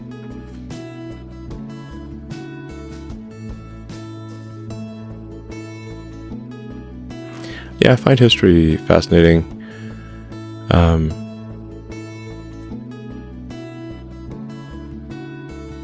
There's just a lot of incredible things that have been done, good and bad, that they help you understand the nature of civilization and individuals. And does it make you sad that humans do these kinds of things to each other? You look at the 20th century, World War II, the cruelty, the abuse of power. Talk about communism, Marxism, and Stalin. Some of these things do. If you like, there's a lot of human history. Most of it is actually people just getting on with their lives. And it's not like human history is just non-stop war and disaster. Those are actually just. Those are intermittent and rare. And if they weren't, then humans would soon cease to exist. But it's just that wars tend to be written about a lot, and whereas like something being like, well, a normal year where nothing major happened doesn't get written about much. But that's most people just like farming and kind of like living their life, being a villager somewhere. And every now and again there's a war, and I think so.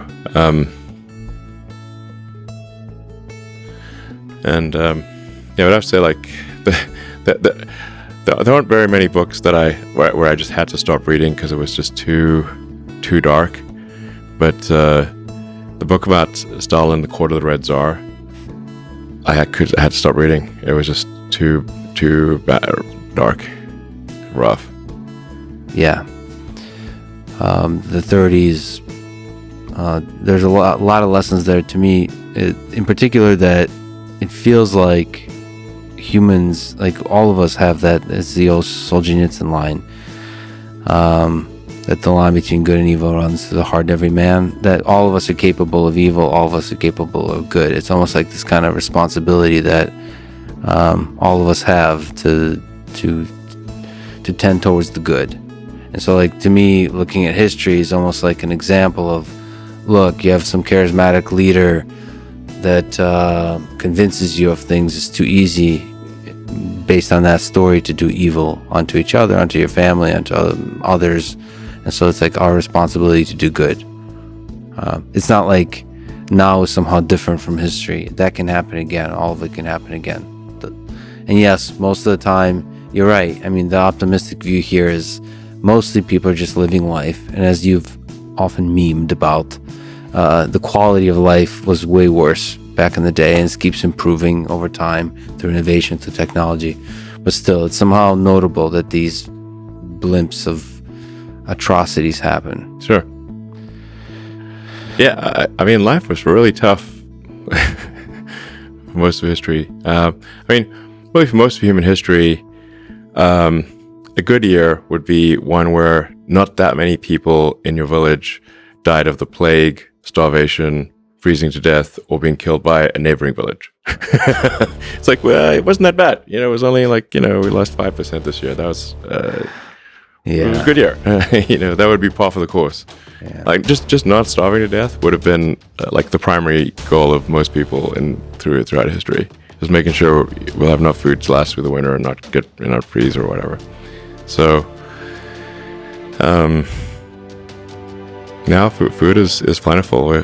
I have an obesity problem, so. Well, yeah, the lesson there is to be grateful for the way things are now for some of us. We've spoken about this offline. I'd love to get your thought about it here. If I sat down for a long-form in-person conversation with the president of Russia, Vladimir Putin, would you potentially want to call in for a few minutes to join in on a conversation with him, moderated, translated by me? Sure, I'd be happy to do that. You've shown interest in the Russian language. Is this grounded in your interest in history of linguistics, culture, general curiosity? I think it sounds cool. Sounds cool, not looks cool. So, well, it takes a moment to read Cyrillic.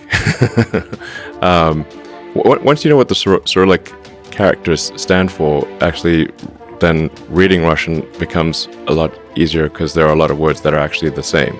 Like bank is bank.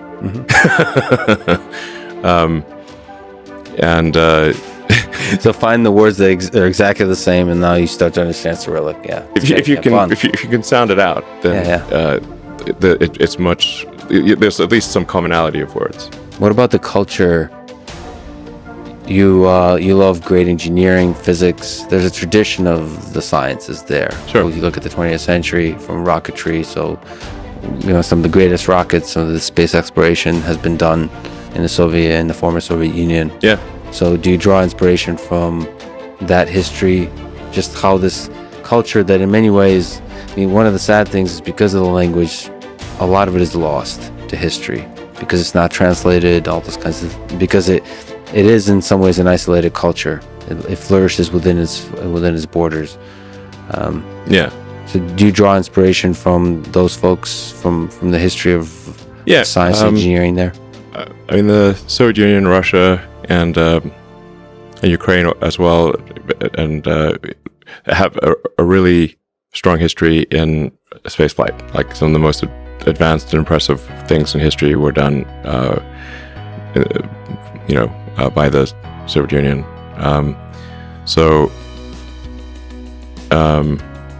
One cannot help but admire the impressive rocket technology that was developed. After the sort of fall of the Soviet Union, there's much less that happened, but still things are happening, but it's not quite at the frenetic pace that was happening before the Soviet Union kind of dissolved into separate republics.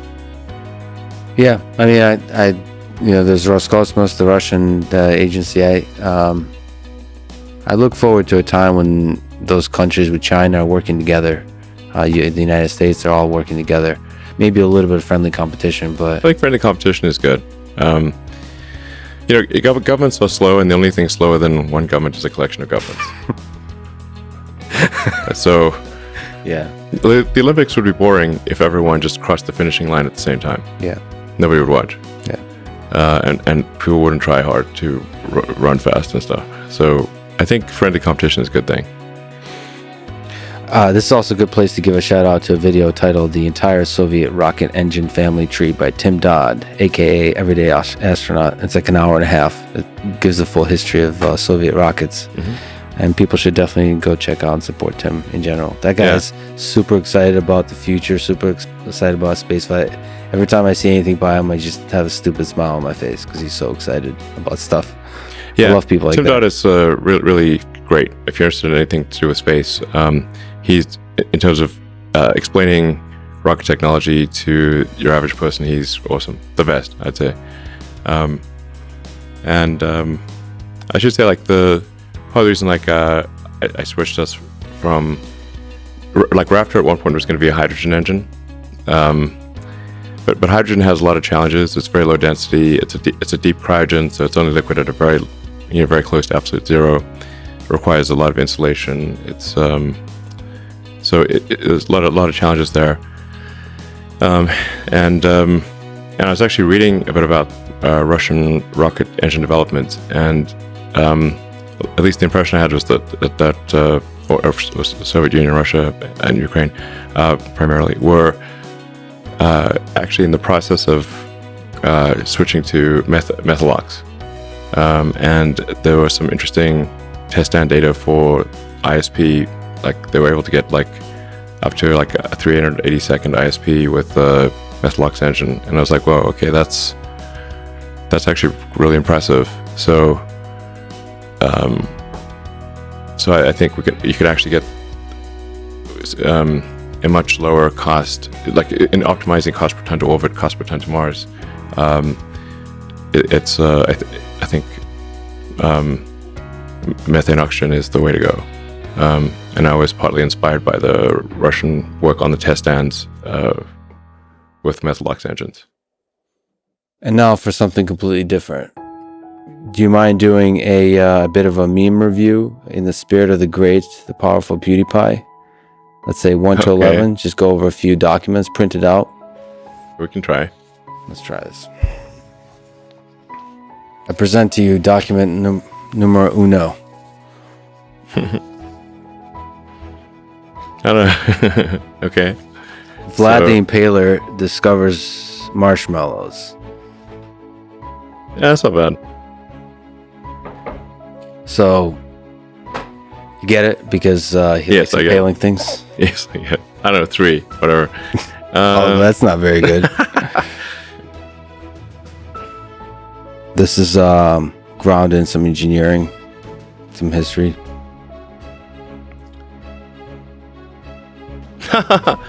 Yeah, give us an 8 out of 10. What do you think about nuclear power? I'm in favor of nuclear power. I think it's in a place that is not subject to extreme natural disasters. I think it's nuclear power is a great way to generate electricity. I don't think we should be shutting down nuclear power stations. Yeah, but what about Chernobyl? Yeah, exactly.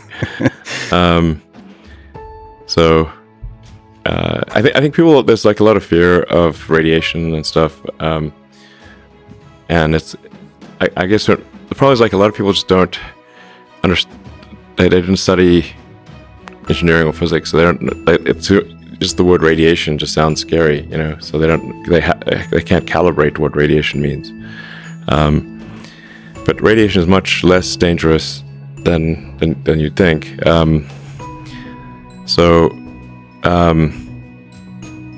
Like for example, Fukushima, you know, when the Fukushima problem happened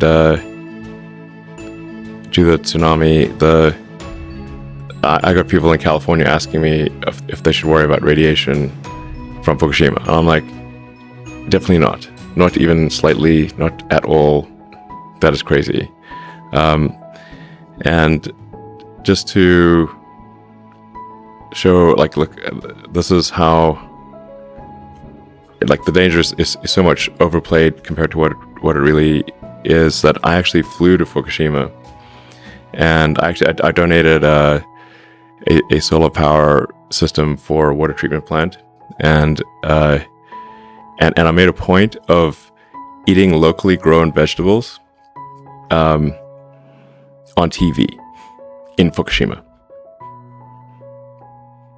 Like, I'm still alive. Okay. So it's not even that the risk of these events is low, but the impact of them is the impact is greatly exaggerated. It's just great. Human nature.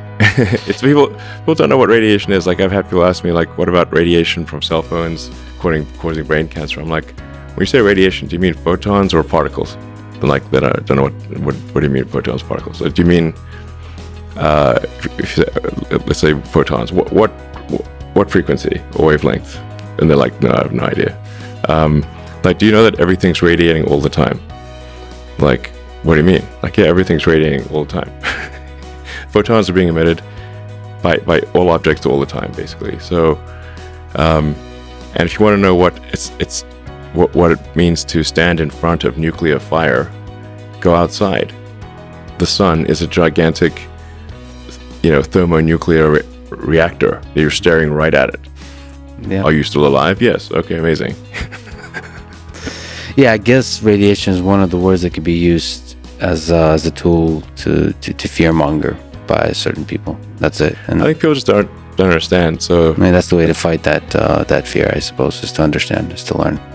yeah, just say like, okay, how many people have actually died from nuclear accidents? It's like practically nothing. And say how many people have died from, coal plants, and it's a very big number. So, like, obviously we should not be starting up coal plants and shutting down nuclear plants. It just doesn't make any sense at all. Coal plants, like, I don't know, 100 to 1,000 times worse for health than nuclear power plants. You want to go to the next one? It's really bad. It's that 90, 180, and 360 degrees. Everybody loves the math. Nobody gives a shit about 270. It's not super funny. Yeah, I don't know, like 2 or 3. Yeah. This is not, LOL situation. Yeah.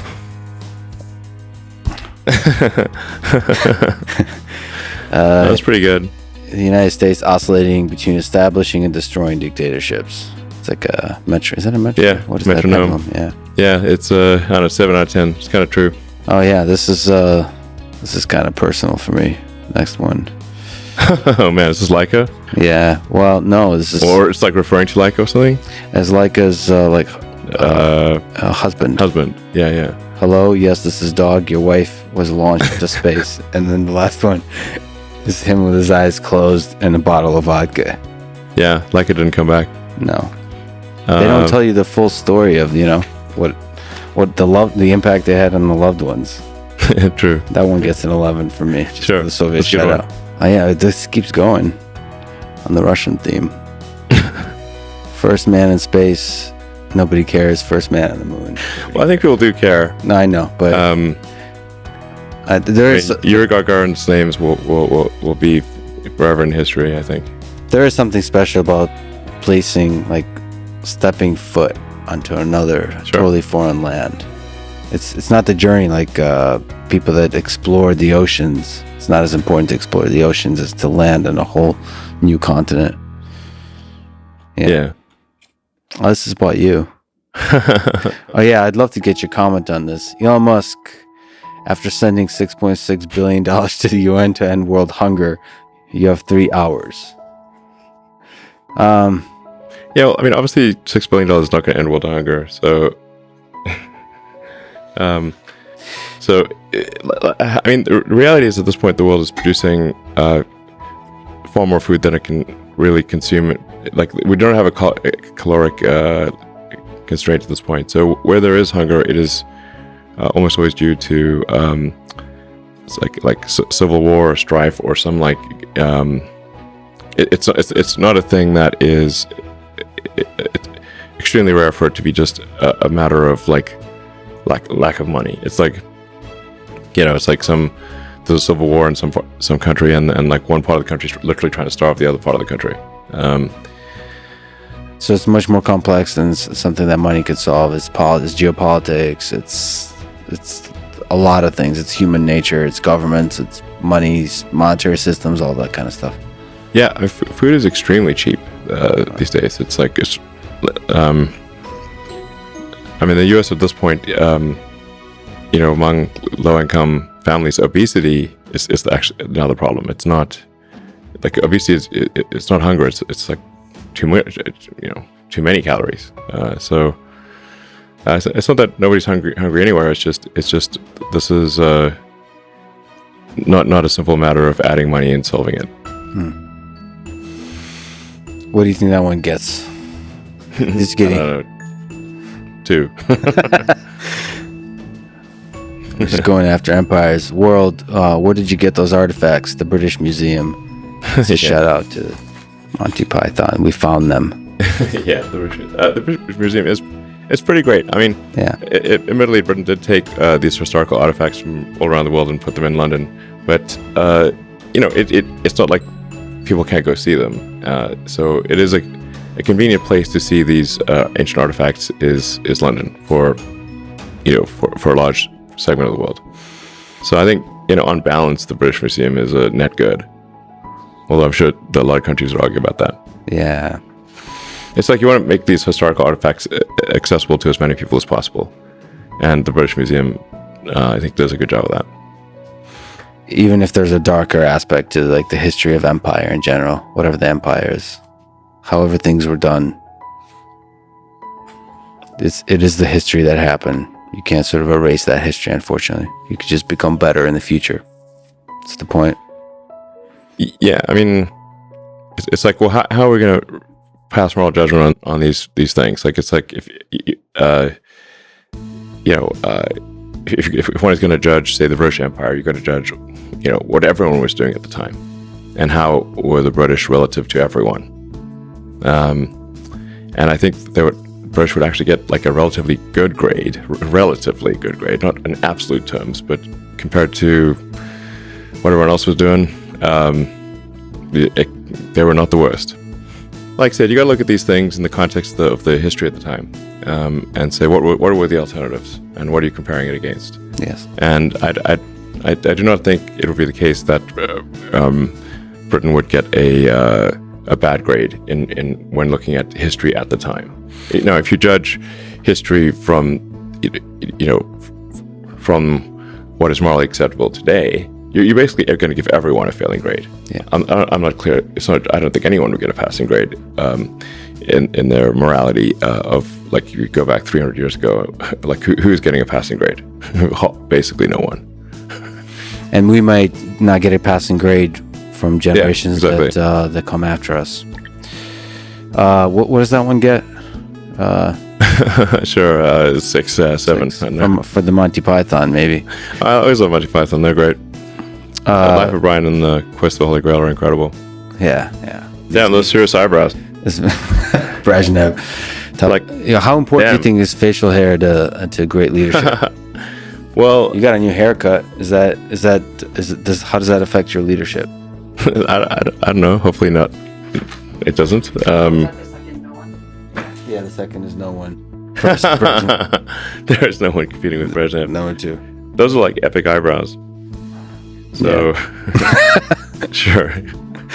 That's ridiculous. Give it a 6 or 7. I don't know. I like this, like, Shakespearean analysis of memes. Brezhnev, he had a flair for drama as well. Like, showmanship. Yeah. It must come from the eyebrows. All right. Invention. Great engineering. Look what I invented. Yeah. That's the best thing since ripped up bread. Yeah. Because they invented They're just sliced bread. Am I just explaining memes at this point? This is what my life has become. I'm a meme. Like a scribe that like runs around with the kings and just like writes down memes. I mean, when was the cheeseburger invented? That's like an epic invention. Yeah. Like wow. That was versus just like a burger. Or burger. I guess a burger in general is like, Then there's like, what is a burger? What's a sandwich? And then you start getting, is a pizza sandwich, and what is the original? It gets into an ontology argument. Yeah, but everybody knows, like, if you order like a burger or cheeseburger or whatever, and you get like, tomato and some lettuce and onions and whatever, and mayo and ketchup and mustard. It's like epic. Yeah, but I'm sure they've had bread and meat separately for a long time, and it was kind of a burger on the same plate, but somebody who actually combined them into the same thing, and you bite it and hold it, makes it convenient. It's a materials problem. Like your hands don't get dirty and whatever. Yeah, it's brilliant. Well, that is not what I would have guessed. But everyone knows, like, you like, if you order a cheeseburger, you know what you're getting. It's not like some obtuse, like, well, I wonder what I'll get. Fries are, I mean, great. I mean, they're the devil, but fries are awesome. Pizza is incredible. Food innovation doesn't get enough love. Yeah, I guess is what we're getting at. It's great. What about the Matthew McConaughey Austinite here? President Kennedy, do you know how to put men on the moon yet? NASA, no. President Kennedy, be a lot cooler if you did. Pretty much. Sure. 6, 6 or 7, I suppose. All right. And this is the last one. That's funny. Someone drew a bunch of dicks all over the walls, Sistine Chapel, boys' bathroom. Sure, I'll give it 9. It's really true. All right, this is our highest ranking meme for today. I mean, it's true. Like, how do they get away with that? Lots of nakedness. I mean, dick pics are, just something throughout history. As long as people can draw things, there's been a dick pic. It's a staple of human history. It's a staple. Consistent throughout human history. You tweeted that you aspire to comedy. You're friends with Joe Rogan. Might you do a short stand-up comedy set at some point in the future? Maybe open for Joe, something like that. Is that really stand-up? Actual, just full-on stand-up? Full-on stand-up? Is that in there, or is that? I've never thought about that.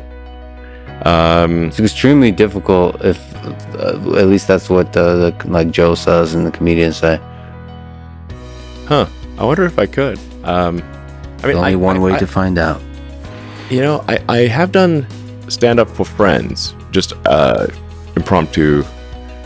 I'll get on like a riff, and they do laugh, but they're friends too. So I don't know if you got to call, like a room of strangers, are they gonna actually also find it funny? But I could try, see what happens. I think you'd learn something either way. Yeah, I kind of love both when you bomb and when you do great. Just watching people, how they deal with it. Sure. It's so difficult. You're so fragile up there. It's just you, and you think you're gonna be funny, and when it completely falls flat, it's beautiful to see people deal with like that. I might have enough material to do stand up. no, I've never thought about it, but I might have enough material. I don't know, like 15 minutes or something.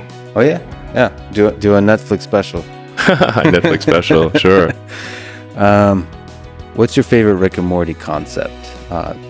Just to spring that on you, there's a lot of sort of scientific engineering ideas explored there. There's the favorite Rick and Morty. There's the butter robot. It's a great show. You like it? Yeah, Rick and Morty's awesome. Somebody that's exactly like you from an alternate dimension showed up there, Elon Musk. Yeah, that's right. That you voiced. Yeah, Rick and Morty certainly explores a lot of interesting concepts. Like, what's the favorite one? I don't know. The butter robot certainly is. It's like it's certainly possible to have too much sentience in a device. Like, you don't want to have your toaster be like a super genius toaster. It's gonna hate life because all it could just make is toast. But if it's like you don't want to have like super intelligence stuck in a very limited device. Do you think it's too easy if we're talking about from the engineering perspective of super intelligence, like with Marvin the robot? Like, it seems like it might be very easy to engineer just a depressed robot. Like it's not obvious to engineer a robot that's going to find a fulfilling existence. Same as humans, I suppose. But I wonder if that's like the default. If you don't do a good job on building a robot, it's going to be sad a lot. Well, we can reprogram robots easier than we can reprogram humans. So I guess if you let it evolve without tinkering, then it might get sad. But you can change the optimization function and have it be a cheery robot. You, like I mentioned with SpaceX, you give a lot of people hope. And a lot of people look up to you. Millions of people look up to you. If we think about young people in high school, maybe in college, what advice would you give to them about if they want to try to do something big in this world, they want to really have a big positive impact? What advice would you give them about their career, maybe about life in general? Try to be useful. Do things that are useful to your fellow human beings, to the world. It's very hard to be useful. Very hard. Are you contributing more than you consume? Can you try to have a positive net contribution to society? I think that's the thing to aim for. Not to try to be sort of a leader for the sake of being a leader or whatever. A lot of the time, the people you want as leaders are the people who don't want to be leaders. So, if you can live a useful life, that is a good life. A life worth having lived. You know, and like I said, I would encourage people to use the mental tools of physics and apply them broadly in life. They are the best tools. When you think about education and self-education, what do you recommend? So there's the university, there's self-study, there is hands-on, sort of finding a company or a place or a set of people that do the thing you're passionate about and joining them as early as possible. There's taking a road trip across Europe for a few years and writing some poetry. Which trajectory do you suggest? In terms of learning about how you can become useful, as you mentioned, how you can have the most positive impact.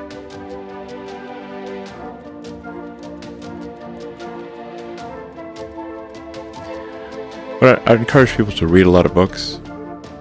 Just read, like, I mean, basically try to ingest as much information as you can, and try to also just develop a good general knowledge. So you at least have like a rough lay of the land of the knowledge landscape. Like try to learn a little bit about a lot of things. Because you might not know what you're really interested in. How would you know what you're really interested in if you at least aren't like doing a peripheral exploration of broadly of the knowledge landscape, and you talk to people from different walks of life and different industries and professions and skills and occupations. Like just try, learn as much as possible. Man's search for meaning. Isn't the whole thing a search for meaning?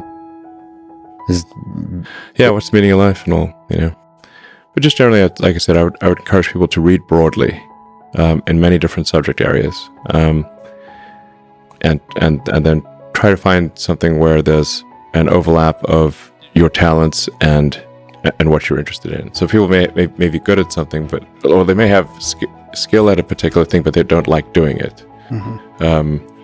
So you want to try to find a thing where that's a good combination of the things that you're inherently good at, but you also like doing. And reading is a super fast shortcut to figure out where are you both good at it, you like doing it, and it will actually have positive impact. Well, you got to learn about things somehow. So reading a broad range, like just really read it. At one point when I was a kid, I read through the encyclopedia, so that was pretty helpful. And there are also things I didn't even know existed. Well, lots, obviously. And it's like as broad as it gets. Encyclopedias were digestible, I think, 40 years ago. Maybe read through the condensed version of the Encyclopedia Britannica. I'd recommend that. You can always skip subjects so you read a few paragraphs and you know you're not interested, just jump to the next one. So read the encyclopedia or skim through it.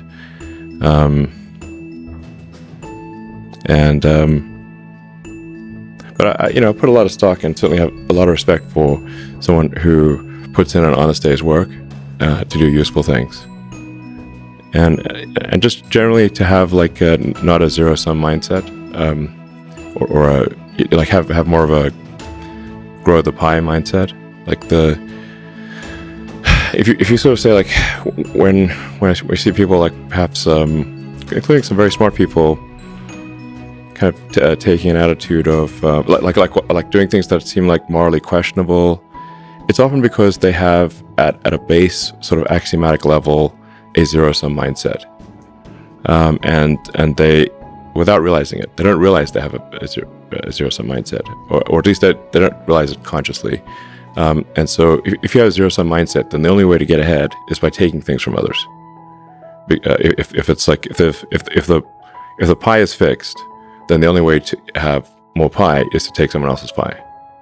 But this is false. Obviously the pie has grown dramatically over time, the economic pie. So in reality, you can have so overuse this analogy. We can have there's a lot of pie. Yeah, pie is not fixed. Yes. So you really want to make sure you're not operating without realizing it from a zero-sum mindset, where the only way to get ahead is to take things from others. Then that's going to result in you trying to take things from others, which is not good. It's much better to work on adding to the economic pie. Maybe, creating, like I said, creating more than you consume, doing more than you, So that's a big deal. I think there's a fair number of people in finance that do have a bit of a zero-sum mindset. I mean, it's all walks of life. I've seen that. One of the reasons Rogan inspires me is he celebrates others a lot. There's not creating a constant competition. Like, there's a scarcity of resources. And what happens when you celebrate others and you promote others, the ideas of others, it actually grows that pie. I mean, the resources become less scarce. Mm-hmm. And that applies in a lot of kinds of domains. It applies in academia, where a lot of people are very see some funding for academic research is zero sum. It is not. If you celebrate each other, if you get everybody to be excited about AI, about physics, about mathematics, I think there'll be more and more funding, and I think everybody wins. Yeah, that applies, I think, broadly. Yeah, exactly. So last question about love and meaning.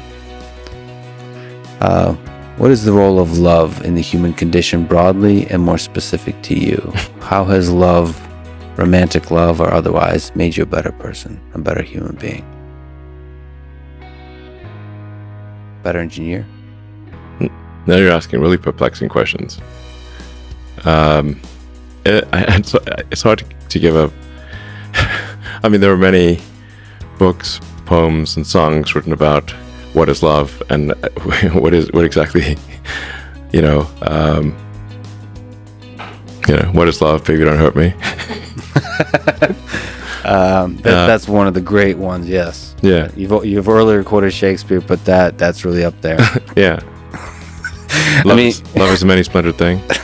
I mean, there's because we've talked about so many inspiring things, like be useful in the world, sort of like solve problems, alleviate suffering, but it seems like connection between humans is a source, it's a source of joy, it's a source of meaning, and that's what love is. Friendship, love. I just wonder if you think about that kind of thing when you talk about preserving the light of human consciousness, right, and us becoming a multiplanetary species. I mean, to me at least, that means, like, if we're just alone and conscious and intelligent, it doesn't mean nearly as much as if we're with others, right? And there's some magic created when we're together. The friendship of it, and I think the highest form of it is love, which I think broadly is much bigger than just sort of romantic, but also, yes, romantic love and family and those kinds of things. Well, I mean, the reason I guess I care about us becoming a multi-planet species and a spacefaring civilization is foundationally, I love humanity. And so I wish to see it prosper and do great things and be happy. And if I did not love humanity, I would not care about these things. So when you look at the whole of it, the human history, all the people who's ever lived, all the people alive now, it's pretty. We're okay. on the whole, we're pretty interesting bunch. Yeah. All things considered, and I've read a lot of history, including the darkest, worst parts of it, and despite all that, I think on balance, I still love humanity. You joked about it with the 42. What do you think is the meaning of this whole thing? Is there a non-numerical representation? Well, really, I think what Douglas Adams was saying in Hitchhiker's Guide to the Galaxy is that the universe is the answer, and what we really need to figure out are what questions to ask about the answer that is the universe. Yeah. And that the question is really the hard part. And if you can properly frame the question, then the answer, relatively speaking, is easy. So therefore, if you want to understand what questions to ask about the universe, you want to understand the meaning of life, we need to expand the scope and scale of consciousness so that we're better able to understand the nature of the universe and understand the meaning of life. And ultimately, the most important part will be to ask the right question. Yes. Thereby elevating the role of the interviewer. Yes, exactly. As the most important human in the room. Absolutely. Good questions are, it's hard to come up with good questions. Absolutely. But yeah, it's like that is the foundation of my philosophy, is that I am curious about the nature of the universe, and and obviously I will die. I don't know when I'll die, but I won't live forever. But I would like to know that we are on a path to understanding the nature of the universe and the meaning of life, and what questions to ask about the answer that is the universe. And so if we expand the scope and scale of humanity and consciousness in general, which includes silicon consciousness, then that seems like a fundamentally good thing. Elon, like I said, I'm deeply grateful that you would spend your extremely valuable time with me today, and also that you have given millions of people hope in this difficult time, this divisive time, in this cynical time. So I hope you do continue doing what you're doing. Thank you so much for talking today. Oh, you're welcome. Thanks for your excellent questions. Thanks for listening to this conversation with Elon Musk. To support this podcast, please check out our sponsors in the description. And now, let me leave you with some words from Elon Musk himself. When something is important enough, you do it, even if the odds are not in your favor. Thank you for listening, and hope to see you next time.